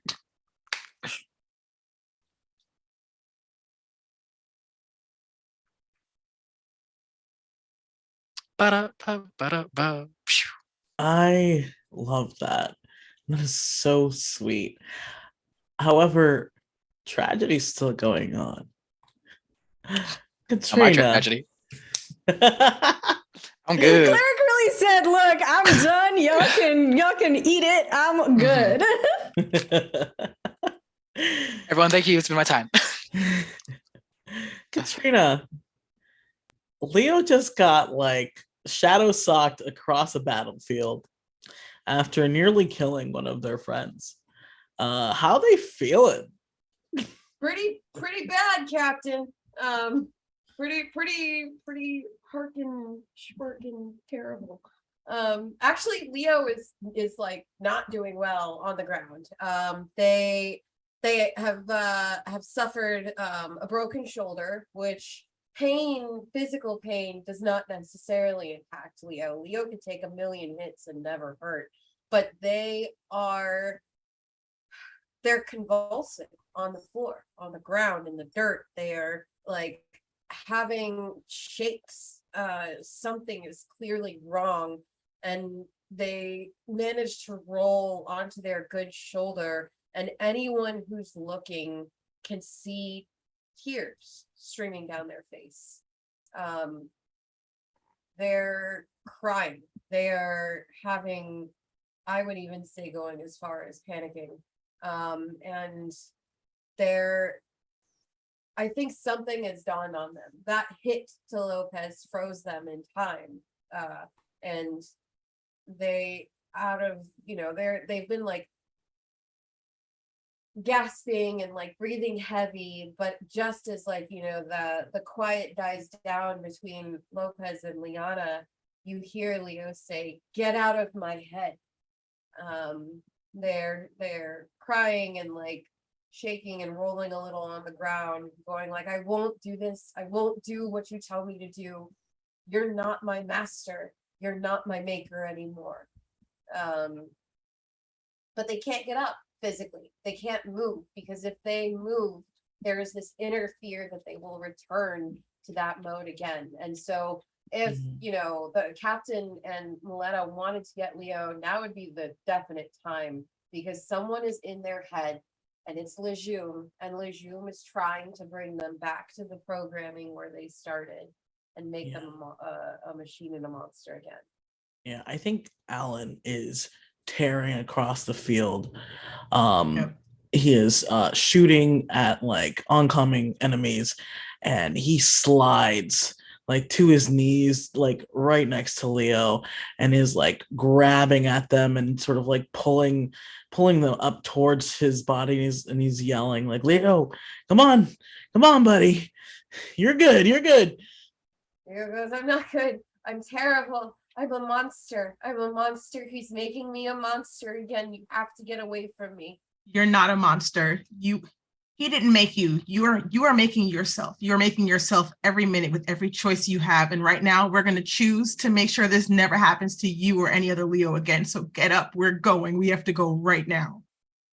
L.E.O's like snip, like just like tears and snot and all of these things that like were not supposed to be produced from an android are like down their face. They're like completely red-faced and shaking, and like they are fighting to basically stay still, because they're afraid that if they move, they're gonna hurt somebody again. They're gasping and looking around and going, "Where's Lopez? What did I do? What did I do?" Yeah, I think Alan is trying to pull L.E.O at least up to sitting, and looking back as the shadows start to dissipate, and is like, look, see, they're standing, they're okay. Look at me, buddy, L.E.O, it's okay. We gotta keep moving. And Alan is like putting like like smearing, like trying to help L.E.O clean up their face. And it's just like, come on, we got this, right? Yeah, Lear reacts to that finally. Like, I think the having the grasp of both Mleta and Alan on them, like, it doesn't necessarily like stop the heart pounding, stop the breath from quickening, but it stops them from like flailing around in that grass. And it gives them like that second of clarity. So like as Mleta and Alan are kind of like dragging them away, they finally can like see clearly. And when that haze clears, they see the ship and they say, he's there. And then they also say, and that's where I'm going to fix myself. Oh, we're going with you because we got to get on that ship. That's our only way out. That's our only way to stop this. And Leo's ready to go. And like, I think you can feel like their grip on you is like tightened but twitching. Like, if I hold any harder, like, what am I going to do? And so like every moment they're like shaking and like kind of convulsing in a way where like they're trying to hold on to you, but not too tight. I think Alan is making up for you not being able to hold on too tight. Like L.E.O, as we've established, L.E.O is Alan's little brother and has been there and is just, and Alan is gripping L.E.O tightly and like sort of like keeps glancing forward at the ship, but also at Anarhk tearing up the battlefield, trying to get at Lyana and Lopez. And he, like, under his breath, he's like, L.E.O, if I can't save my brother, you're gonna be fucking fine. I promise.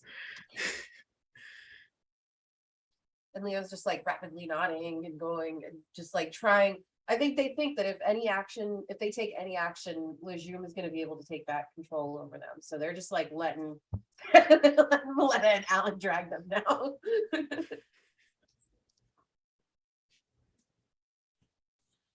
I know this is going to be hard. You're going to have to look your creator in the eye and let them know that you're not theirs anymore. You belong to yourself, and we're giving you back to yourself right now. Yeah. And L.E.O looks up at the ship and they say, let's go save my kindred. I think that's perfect. I think that as you reach the ship, you're realizing at this moment that your past has caught up with you. And you have no choice but to face it. However, tell us, why do you have to face this alone? Lejeune is fighting an inner war in L.E.O. There's like, as much as Anarhk or as much as Alan and Mleta hold them, there's nothing that will stop Lejeune inside of L.E.O's head. And so this is why like L.E.O knows that the only way to do this is by going directly to the source. They know that they can't really involve Anarhk and Mleta in this, not just for their safety, but also logistically. Like Anarhk and Mleta have quite a bit to do. And so I think that what happens is when you get to the ship, L.E.O finally lets that strength happen again. And they don't push or anything, but they quickly swoop out of your grip. And they give you information on like how to get to where you need to be, which I believe is like the control center of like the ship, maybe even like the bridge. And they say Lejeune is in his quarters. I'm going to quarter him and stop this. All right. I know you're ready for this. And Leo's got like a hanging arm, like a broken shoulder, but they're also on their way to fight like a giant, like, not even to phrase it this way because I think like giant nerds are hot, but yeah, they're a giant. Lejeune isn't like a strong dude. When I picture Lejeune, I think very much of like Dr. Giro from Dragon Ball. So he's like a skinny old man. Like, it's not like L.E.O can't physically overpower him. It's a matter of like Lejeune is currently at the controls, and so at any point, if L.E.O's will is not strong enough, Lejeune can stop them and turn them around and turn them against the crew. I was really worried that you were going to say Dr. Doofenshmirtz for a second. No. L.E.O the platypus? Not his charm. I'm talking like Nuru, like no charm, like big jerk, like gotcha. absolutely on like Reddit boards, like yeah. All He right. thinks he knows what you've got, but he has no idea what's coming. Exactly. You got this. There's no way for Lejeune to measure the emotional intelligence that L.E.O has grown with his crew. I love that. Do you want to tell the audience about your cards? Yeah, let me get on over here to do that. So that's that's my cards up here at the top, right? Yeah. So I have the 7 of Spades, the Queen of Spades, the Jack of Spades, the 6 of Spades, the 2 of Clubs, the 5 of Clubs, the Queen of Clubs, the Ace of Spades, and the 8 of Spades. And that totals out to 59 points. Wow. You guys Okay. are playing Leo well. Lopez out here with a measly 29, and you're just like, I have 59. I have We're so much fun. exactly double. Or almost Leo is double. God's favorite Over child. double. What can I say? Yeah, I was about to be very smug because we had the King of Diamonds, the Queen of Hearts, the Jack of Diamonds, the 9 of Diamonds, the 8 of Hearts, and 3 Diamonds. So that's only 50. Mm-hmm. That is 9 more. The power of heart is about to win this. Yes. All right. So tell us about your success. So Leo actually knows the ship pretty well. Like this has been Lejeune's ship for a while. So they know exactly where to go, and Lejeune is absolutely waiting for them in that space. Perhaps even growling a little bit, ready to fight. And so Leo gets to the door, it opens automatically for them. Lejeune is sitting at like the command center, like, and there are screens from all over the galaxy, just like hollow screens showing like Leo's attacking populations, Leo's like taking down like small villages, blah blah blah. Like not they haven't won yet, but their invasion has begun.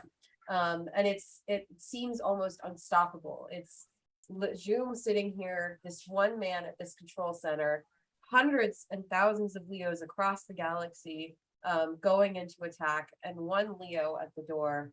And Lejeune turns around and says, "Welcome back." And he says, "I know you caused quite a bit of damage today, so that you could. I did that so that you could understand your true calling and what your true purpose was. You are a destructive machine. You are nothing more than a weapon, and I am so glad to have you back and part of my artillery." And Leo. Leo's not really one for words. This whole thing has been traumatic for them. They're sitting here in the wake of almost killing one of their best friends in the world.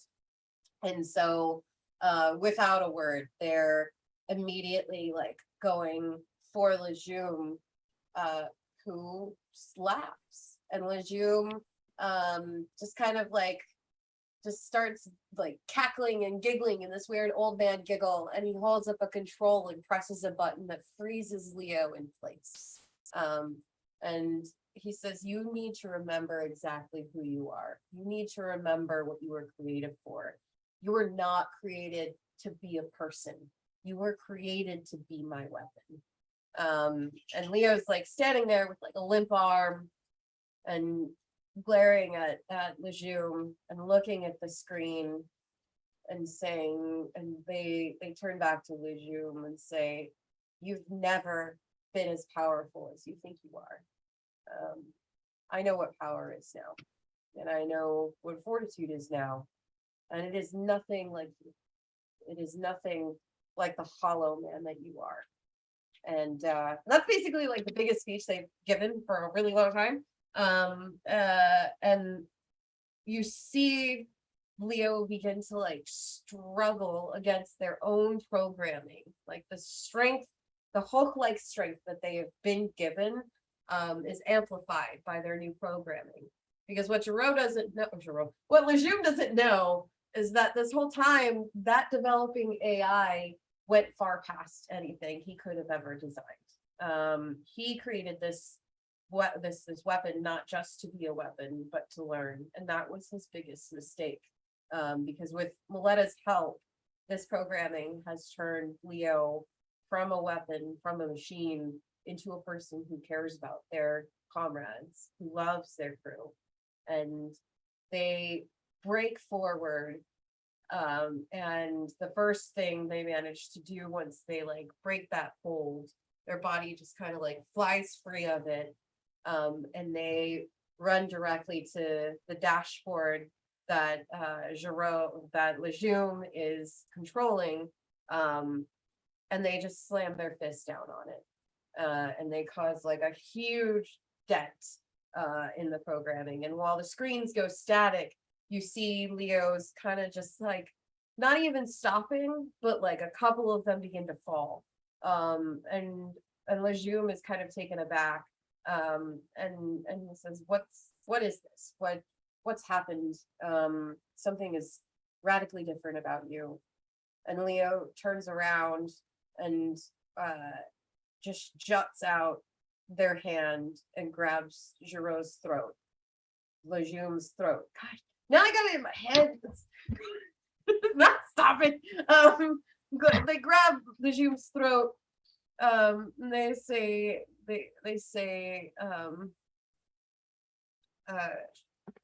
you've gotten out of me. Nothing has gotten into me. I am my own person now, and I'm going to make it so that you never do this to anyone again. And they throw Giraud clear across the room, just like ring him up by the throat, throw Lejeune across the room. They hit a wall.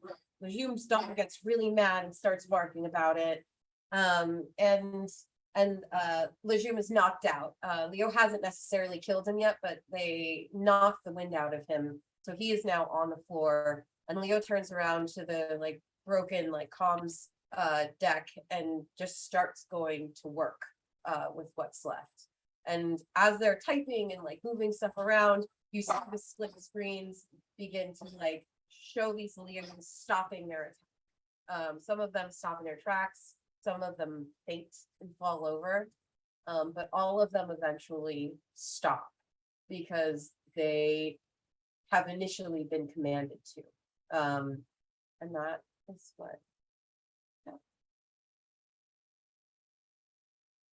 I love that. However, we're not off this planet yet. Lejeune's not dead. And Anarhk is not a L.E.O. So I feel like in these moments, while Ellen and Mleta are trying to find the control room for the ship versus the control room that Lejeune was working through, we find this control room. And Alan is watching the door and is leaving this up to Mleta. So Jay, tell me about Mleta trying to wrest control of the ship.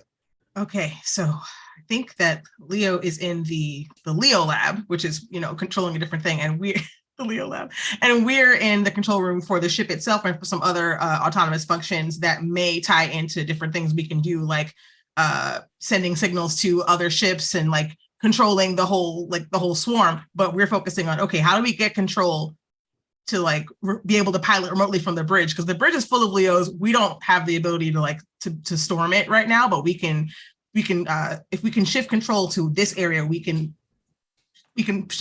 partition the ship off and get our people on and get out of here. Basically, that's what we're trying to do.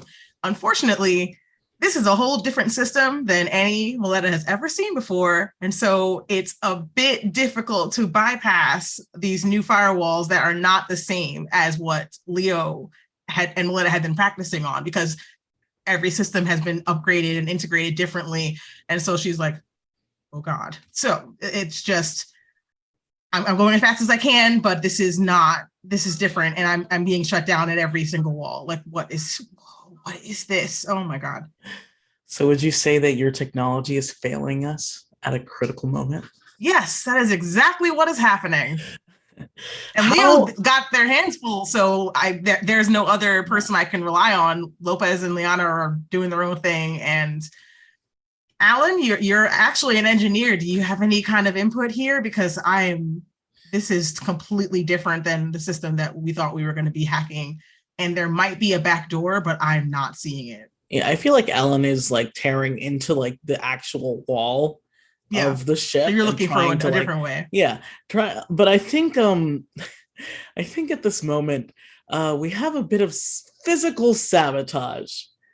So I think that Anarhk has found us. Oh God. We didn't have enough problems. No. Oh no. Why would we have no problems? We have problems. There are problems. Yeah. So Jay, tell us, what does your hand look like right now? My hand? Your cards, dear. Oh, right. It's like my nails aren't done. What? Okay. I had that ready too. Okay, so let me go back to where it was. All right, so my hand is. Sorry. I just clicked it. I'm sorry. Go back to the pin.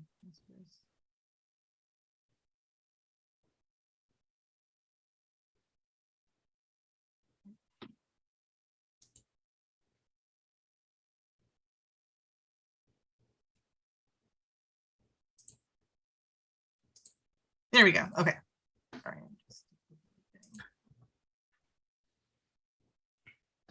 Okay, so I have 38, literally all numbers and aces, not a single face card in my entire hand. Do you want me to read them out? Yes, please. Okay, 2 of clubs, 6 of clubs, 5 of spades, ace of clubs, which is a 1, 7 of clubs, 7 of clubs, and 10 of spades, 38 total. That's it. All right, and for your enemy cards, you have an ace of diamonds, good, a 5 of hearts, a 9 of hearts, a 10 of diamonds, a jack of diamonds, and a king of diamonds for 45. Yep. You fail by more than 5. Which means that your character is going to die in this moment. Yep. Or, well, they could. But as the captain, I'm going to let the audience in on a little secret. When someone fails a challenge, we can always do the ultimate sacrifice. Anyone can choose to sacrifice their character to save the crew member.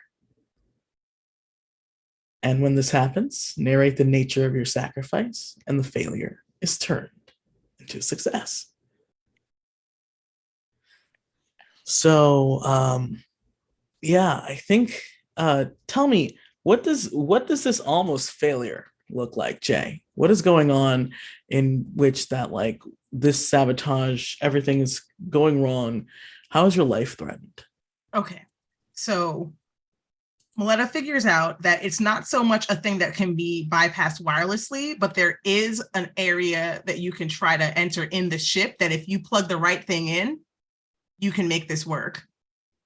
You can actually, you can bypass the bridge by using a spike and then having the control center be remotely operated through your own pad, but it's not going to work unless you physically enter a space that is not safe. Like you're going to be exposed to the enemy, and it's risky.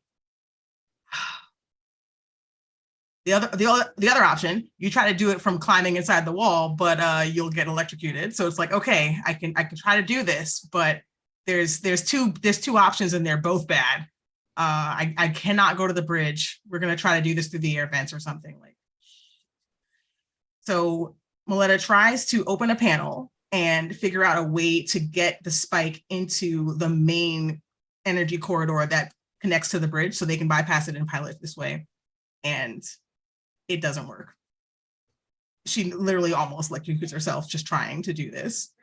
And the only way to make it work is to actually go further into the no-no zone of where in this ship, it's usually Leos who do this, and Leos are naturally insulated. So any Leo could have easily gone in here and fixed the cord themselves, but a person cannot do that without serious danger. Okay. And I think what happens because you're exposed to danger, because everything what's going on. I think Alan has been trying to sort of hold off Anarhk. And I think that to try and sort of assist in what you're doing, Alan is like sort of wrestling with Anarhk, like grabbing like a weapon away, and is in like tells you to move. I think he like shoots into the panel to like clear space for you to go, but is disarmed. And Alan is yelling at Mleta to go for it, while he now has to fight his brother disarmed. And Mleta has to leave Alan there fighting by himself. Yes. But if she doesn't go, it's all for nothing. Yes. So she has to just go. Yes. Mleta is like trying not to cry while climbing through this wall space to get the spike in so they can pilot the ship, knowing that she's the last person who's ever going to see Alan alive, probably, unless some miracle happens and Anarhk manages to like Alan manages to get through to his brother. Yeah. My other secret for the audience is that my enemy cards totaled to 67. As the captain, when things weren't divided evenly, the captain gets all remaining red cards. There was no way that Alan was going to get out of this alive. So instead, he chooses to make sure that Mleta does. And I think it is a knockdown, drag out fight.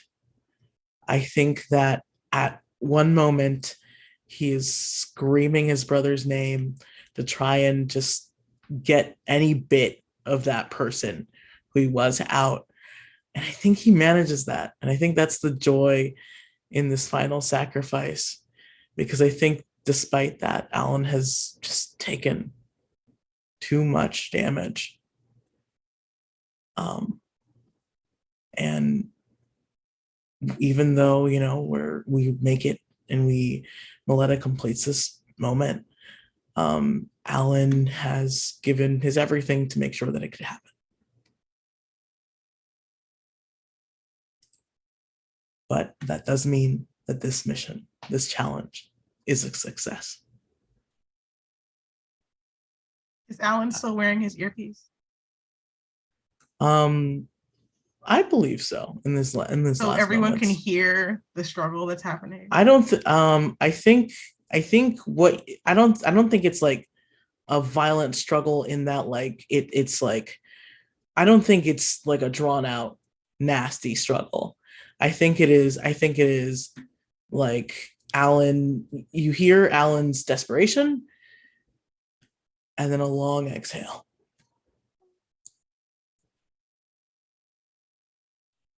If that's okay. I'm checking in with everybody.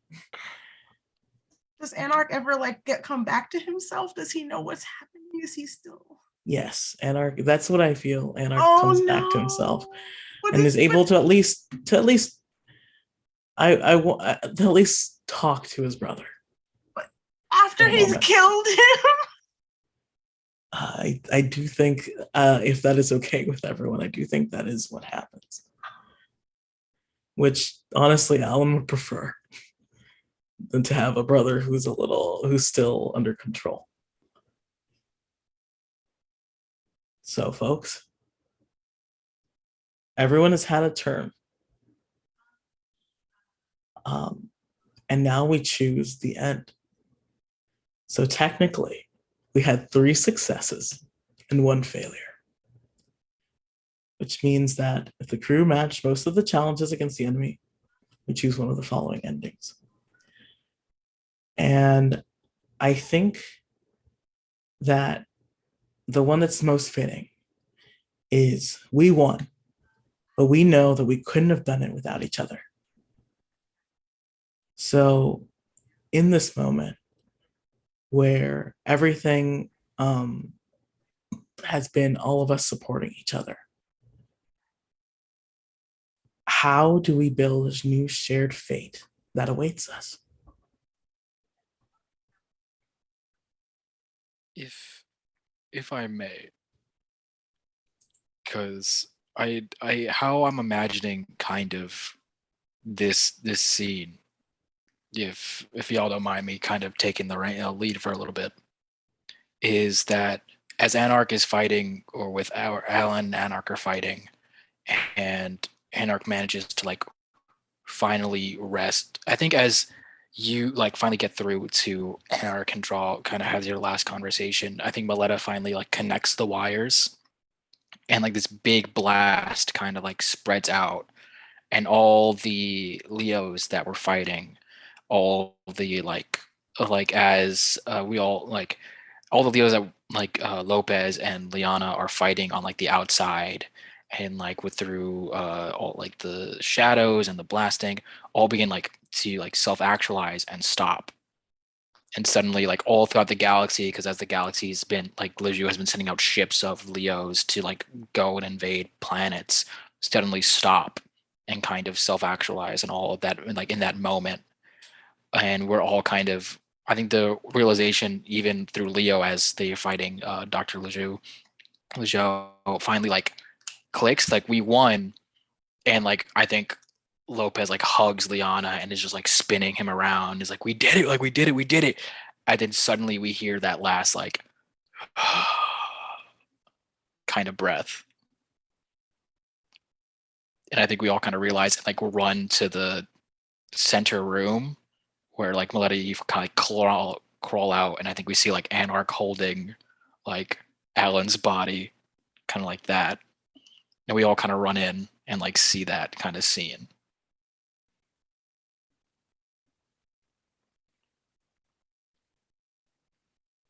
I think this newly freed, very traumatized cyborg man is just sort of like cradling his older brother. And then sort of when people start arriving, like I think he puts Alan on the ground and starts sort of crawling back away from you guys because he doesn't know what's about to happen. Yeah. I don't think that Liana's thought here is to go for Anarhk. I don't think that they even really register that Anarch's here, to be honest. If Anarhk puts Alan's body down and starts to back away, I think Liana's instinct is to drop to their knees and crawl over to Alan's body and just... They run their hands, I think, along like Alan's wounds, trying desperately. I imagine if there is maybe like a part of Alan that is like bleeding out, trying desperately to like close it up, trying to salvage this situation in any way that they can, because they can't lose Alan. They weren't supposed to lose Alan. We were all supposed to come out of this alive and go our way together as a family. It wasn't supposed to happen this way. Wasn't supposed to happen this way. And I think they're just trying very desperately to heal Alan in some way, even trying to use some of their own power, some of their own magic, which isn't meant for healing. That's not what it's for, but they're trying to push it in a way that they can, but it doesn't work.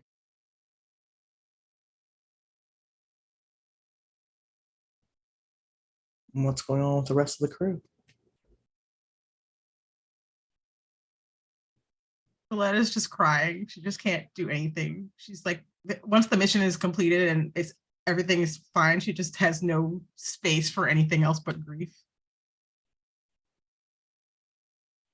and frustration at how close it was to being. I didn't have to be this.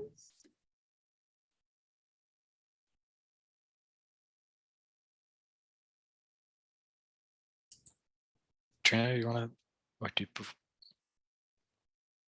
think Leo's like the last to arrive in the room. They've had to do a lot of technical work to remove basically the control like chip in a way, like the programming and the control chip for all of the other androids. And so they don't move from the room until they hear that last breath. And then they stop, drop everything. Like Lejeune is already out, and so they don't have to worry about anything. They lock him in the room and run down the hall and see what's happened. And they don't even really acknowledge that Anarhk is in the room. To them, that person had a chance to be Alan's brother, and they blew it. And so Alan became, in a way, Leo's brother. And so Leo kind of runs over and kneels down next to Alan's body. And like, I would say closes his eyes and sets a hand on his cheek.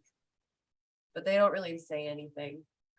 They're having like a moment where, this family, they've known each other for a long time, but the family is like new to them. And so they've never really lost a sibling before. And all of this is processing in the wake of all of the, I think, trauma that they just experienced. But I don't know, they're like on autopilot, I think, to tragedy right now, and so they're just kneeling next to Alan and having this like silent goodbye and trying to be as calm and respectful as possible. So those last like inklings of breath that leave Alan's body are not made from regret.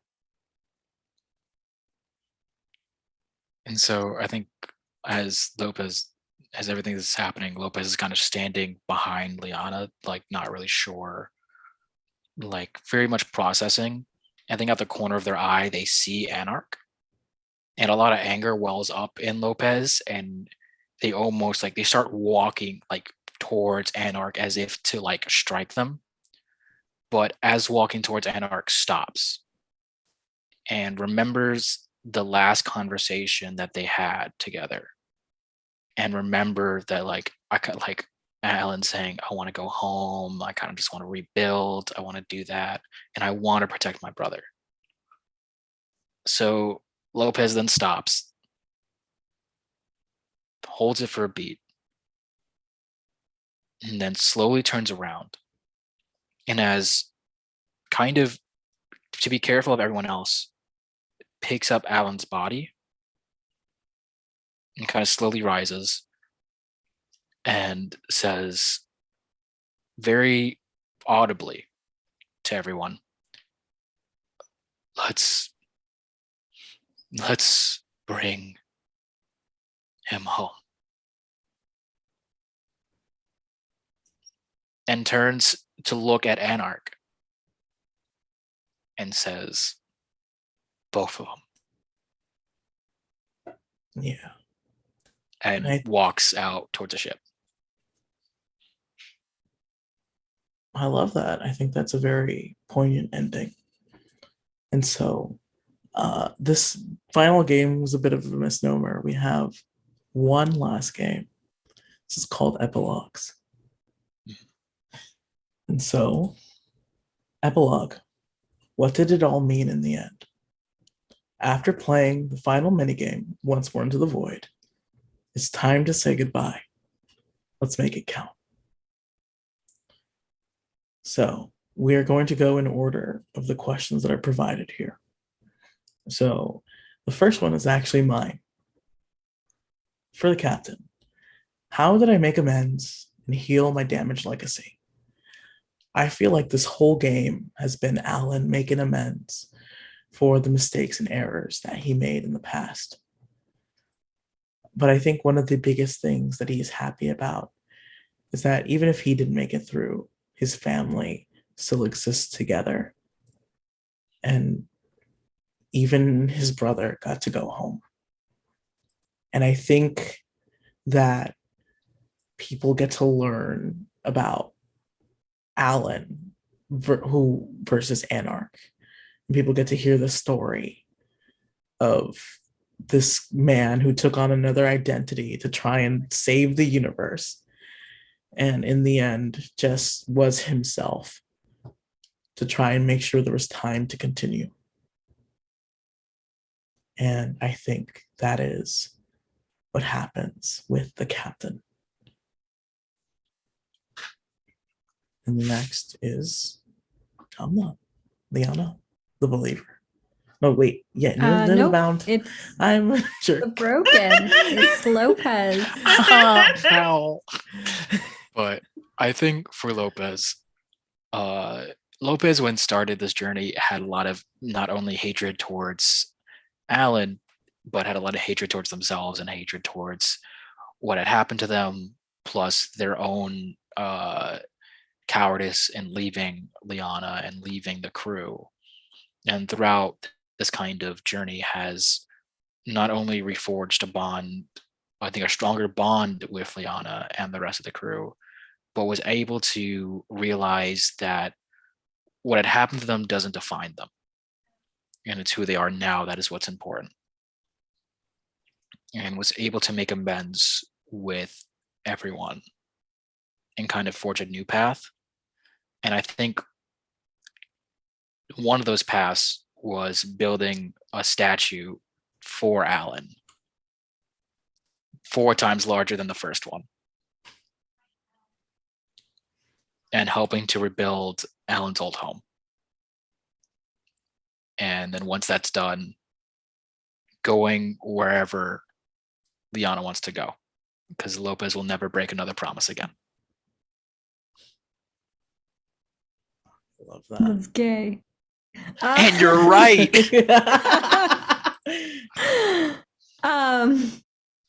For the bound, the question for the epilogue is, how did I rediscover my faith and heal the fear I have of myself? For Lyana, I think having their family shattered the first time around, having Alan make the mistakes that they made, having Lopez leave them, breaking the promise that they made together, I think that really shattered their faith. And it really pushed them into a space where they weren't really sure what they believed in, I think. But in coming together again, in Alan bringing the crew together again and going through all of this, I think Lyana was able to start to trust people again. And the fear that they have of themselves is healed through the process of that trust, through the process of that love, knowing that no matter what, even if Lyana can't necessarily control his own powers the way that they wish or want to, even if that will take some time, they have people in their life who will help bring them back. And that's all that matters. And so I think similarly, Lyana makes it a point, I think, this time to stay in touch with everybody on the crew, to make sure that we all, get together every now and then and we hang out, and we don't leave each other this time. We don't leave for years and years and years and never see each other again. And that's very, very important to them, I think. And yes, he will drag Lopez all around the galaxy because, you know what? We saved this thing for a reason. We should at least see all of it. And we should play football, because I want to see those tentacle monsters do their thing, So we're gonna play some football. Catrina. Football stadium, like next to each other, like hand, and Lopez just being like, okay, so what they're doing over there is like, that's the kicker, but the kicker is also the one who can kill the the tentacle monster, but it also has to be the one to score if it's in the attack zone. Oh no, our team is losing. Hold on, let me just. And they kind of like flick their wrist and they like control the tentacle monster, I think, that's like on the field to make it so that their team is no longer in a losing position. That's better. Is it morally ethical that I bet on us to win and you just did that? Is that not allowed? Am I not? Is this not like an audience participation? No. I'm just quickly thing? just gonna increase. I'm just gonna increase the bet real quick. Just keep going. Okay, keep going. cool. Okay. Criminal. Fuck Catrina. these gay nerds. Yeah, so Leo's question is, how did I find what it means to be human and heal my self-doubt? And I think that this whole game has sort of been about that, you know, like learning that not only can you come back after a loss, but you can also grow closer to people and like learn your humanity and your empathy through your friends. And I think a lot of that has happened. And so what Leo's gonna do is, you know, along with helping out, getting the town back together for Alan, the thing they're gonna do after is meet up with Mleta and just begin this journey of like freeing their counterparts to the idea that like now they can venture out into the galaxy and make life what it is for them. Like there's no more control, there's no more legume, there's no more programming. Maybe even one by one, Leo and Mleta go through and change these chips and add that new programming that Mleta developed to the Leos who want it. And maybe they like have that moment where it's like, you know, you're welcome to have the life you want. But if you need to come home, here's where we'll be. I love that. And Jay, you All have our right, final last but send not off. least, the steadfast. How did I find my own path and heal my desire to prove my worth? So Mleta really defined herself in the beginning by like, I'm going to be the loyal person. I'm going to stay with the captain no matter what. I'm going to just follow along and I'm going to be the thing, you know? And it was really hard for her to come to terms with the fact that that wasn't necessarily the best way to live your life. And constantly feeling like if you weren't loyal, you had no value, and feeling like if you didn't like try hard to just be what you think everyone needed you to be, then you weren't good enough. So I think the journey for her was figuring out that you don't have to prove anything to anyone. You just have to be the truest version of yourself that is the positive force that you want to see in the world, basically. And so she started focusing more on what she was good at and not so much on like proving herself to be worth something by being loyal all the time. And not being loyal is bad, but like there's being loyal, then there's this is my defining trait like now. So I think that Mleta is being able to focus on more than just the role she has to play and the people who she has to serve by existing, and figuring out what your self-worth is outside of other people and just focusing more on herself. So it took a while. It took a lot of hurt feelings and a lot of headbutting and a lot of very kind, understanding crew members who were like, "We get it. You want to help, but can you just simmer down now?" So yeah, that was a fun journey for her. I can't believe it's over, guys. What? Yeah, thank you to the audience for watching and supporting us as we've played. Thank you to Key Squared and Jupiter for tipping our final episode. I really appreciate it. So this has been our grand finale. Thank you guys so much for watching. And we'd love to give our crew a final send off. So let's go game order one last time. Cleric, tell the people, who are you? Well, who am I? Who am I? Who am I? Who am I? You are a person who knows we have a hard out at 9. Yeah. Hi, my name is Cleric. I'm your local fuck up.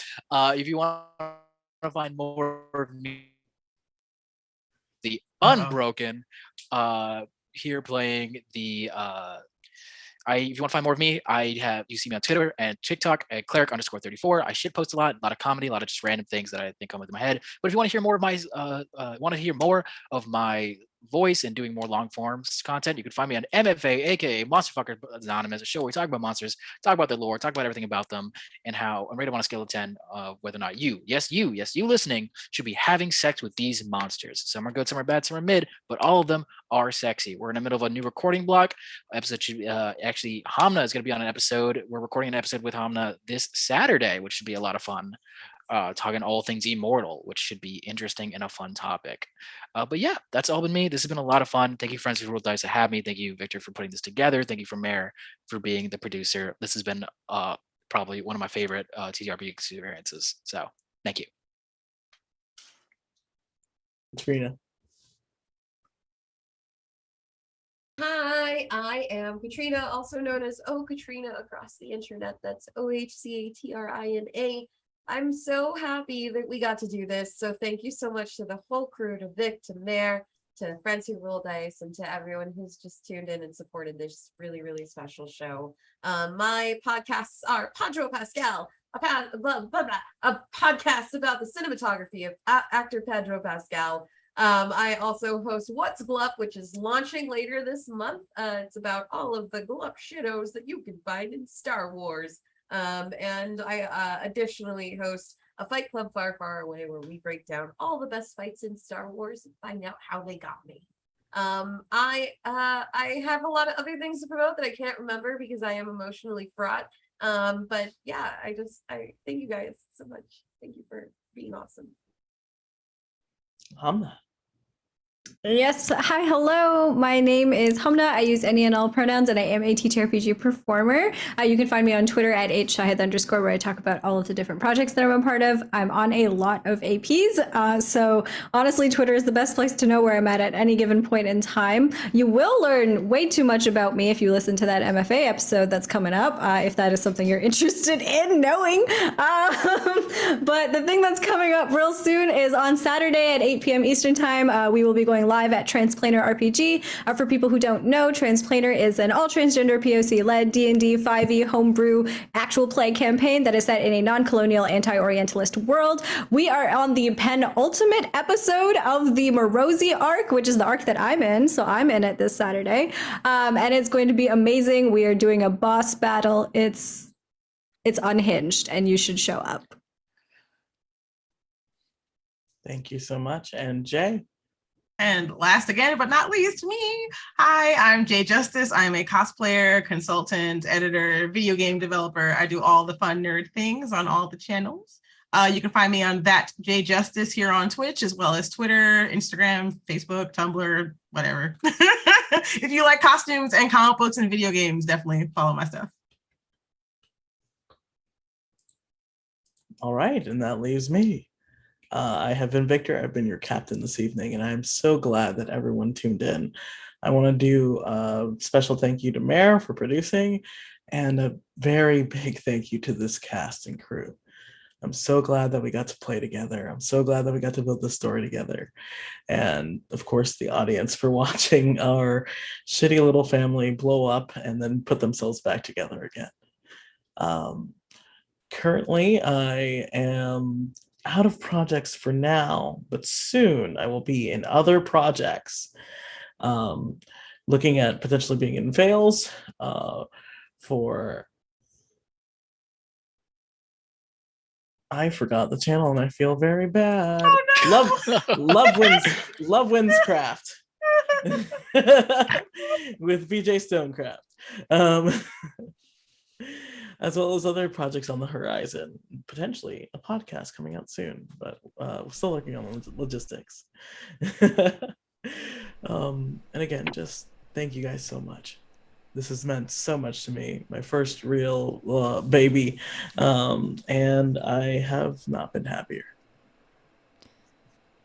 We've loved this. I think we all have.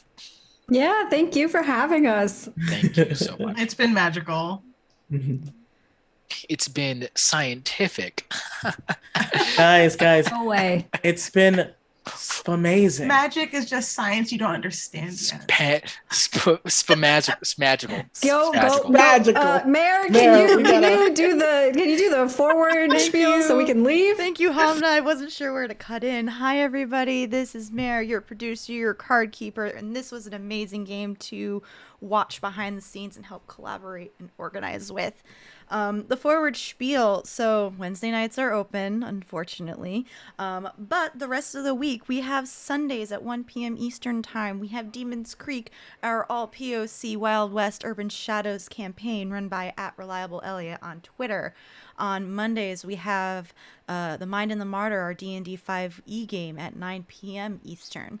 Every other Thursday, not this coming Thursday, we'll be back the Thursday after, is our Monster of the Week campaign, Camp Carnage, run by @RKWild at 7 p.m. ET. And last but not least, my game run by myself, Printweaver Journey at 1 p.m. Eastern Time. I think that is it. What we are going to do is we are going to go raid Black Girl Mage, who is currently hosting a Strix U Talkback being run by CJ and Wally, and they're talking about the first episode of the campaign that aired last week. So everybody go give some love in chat, and we will see you around. Bye.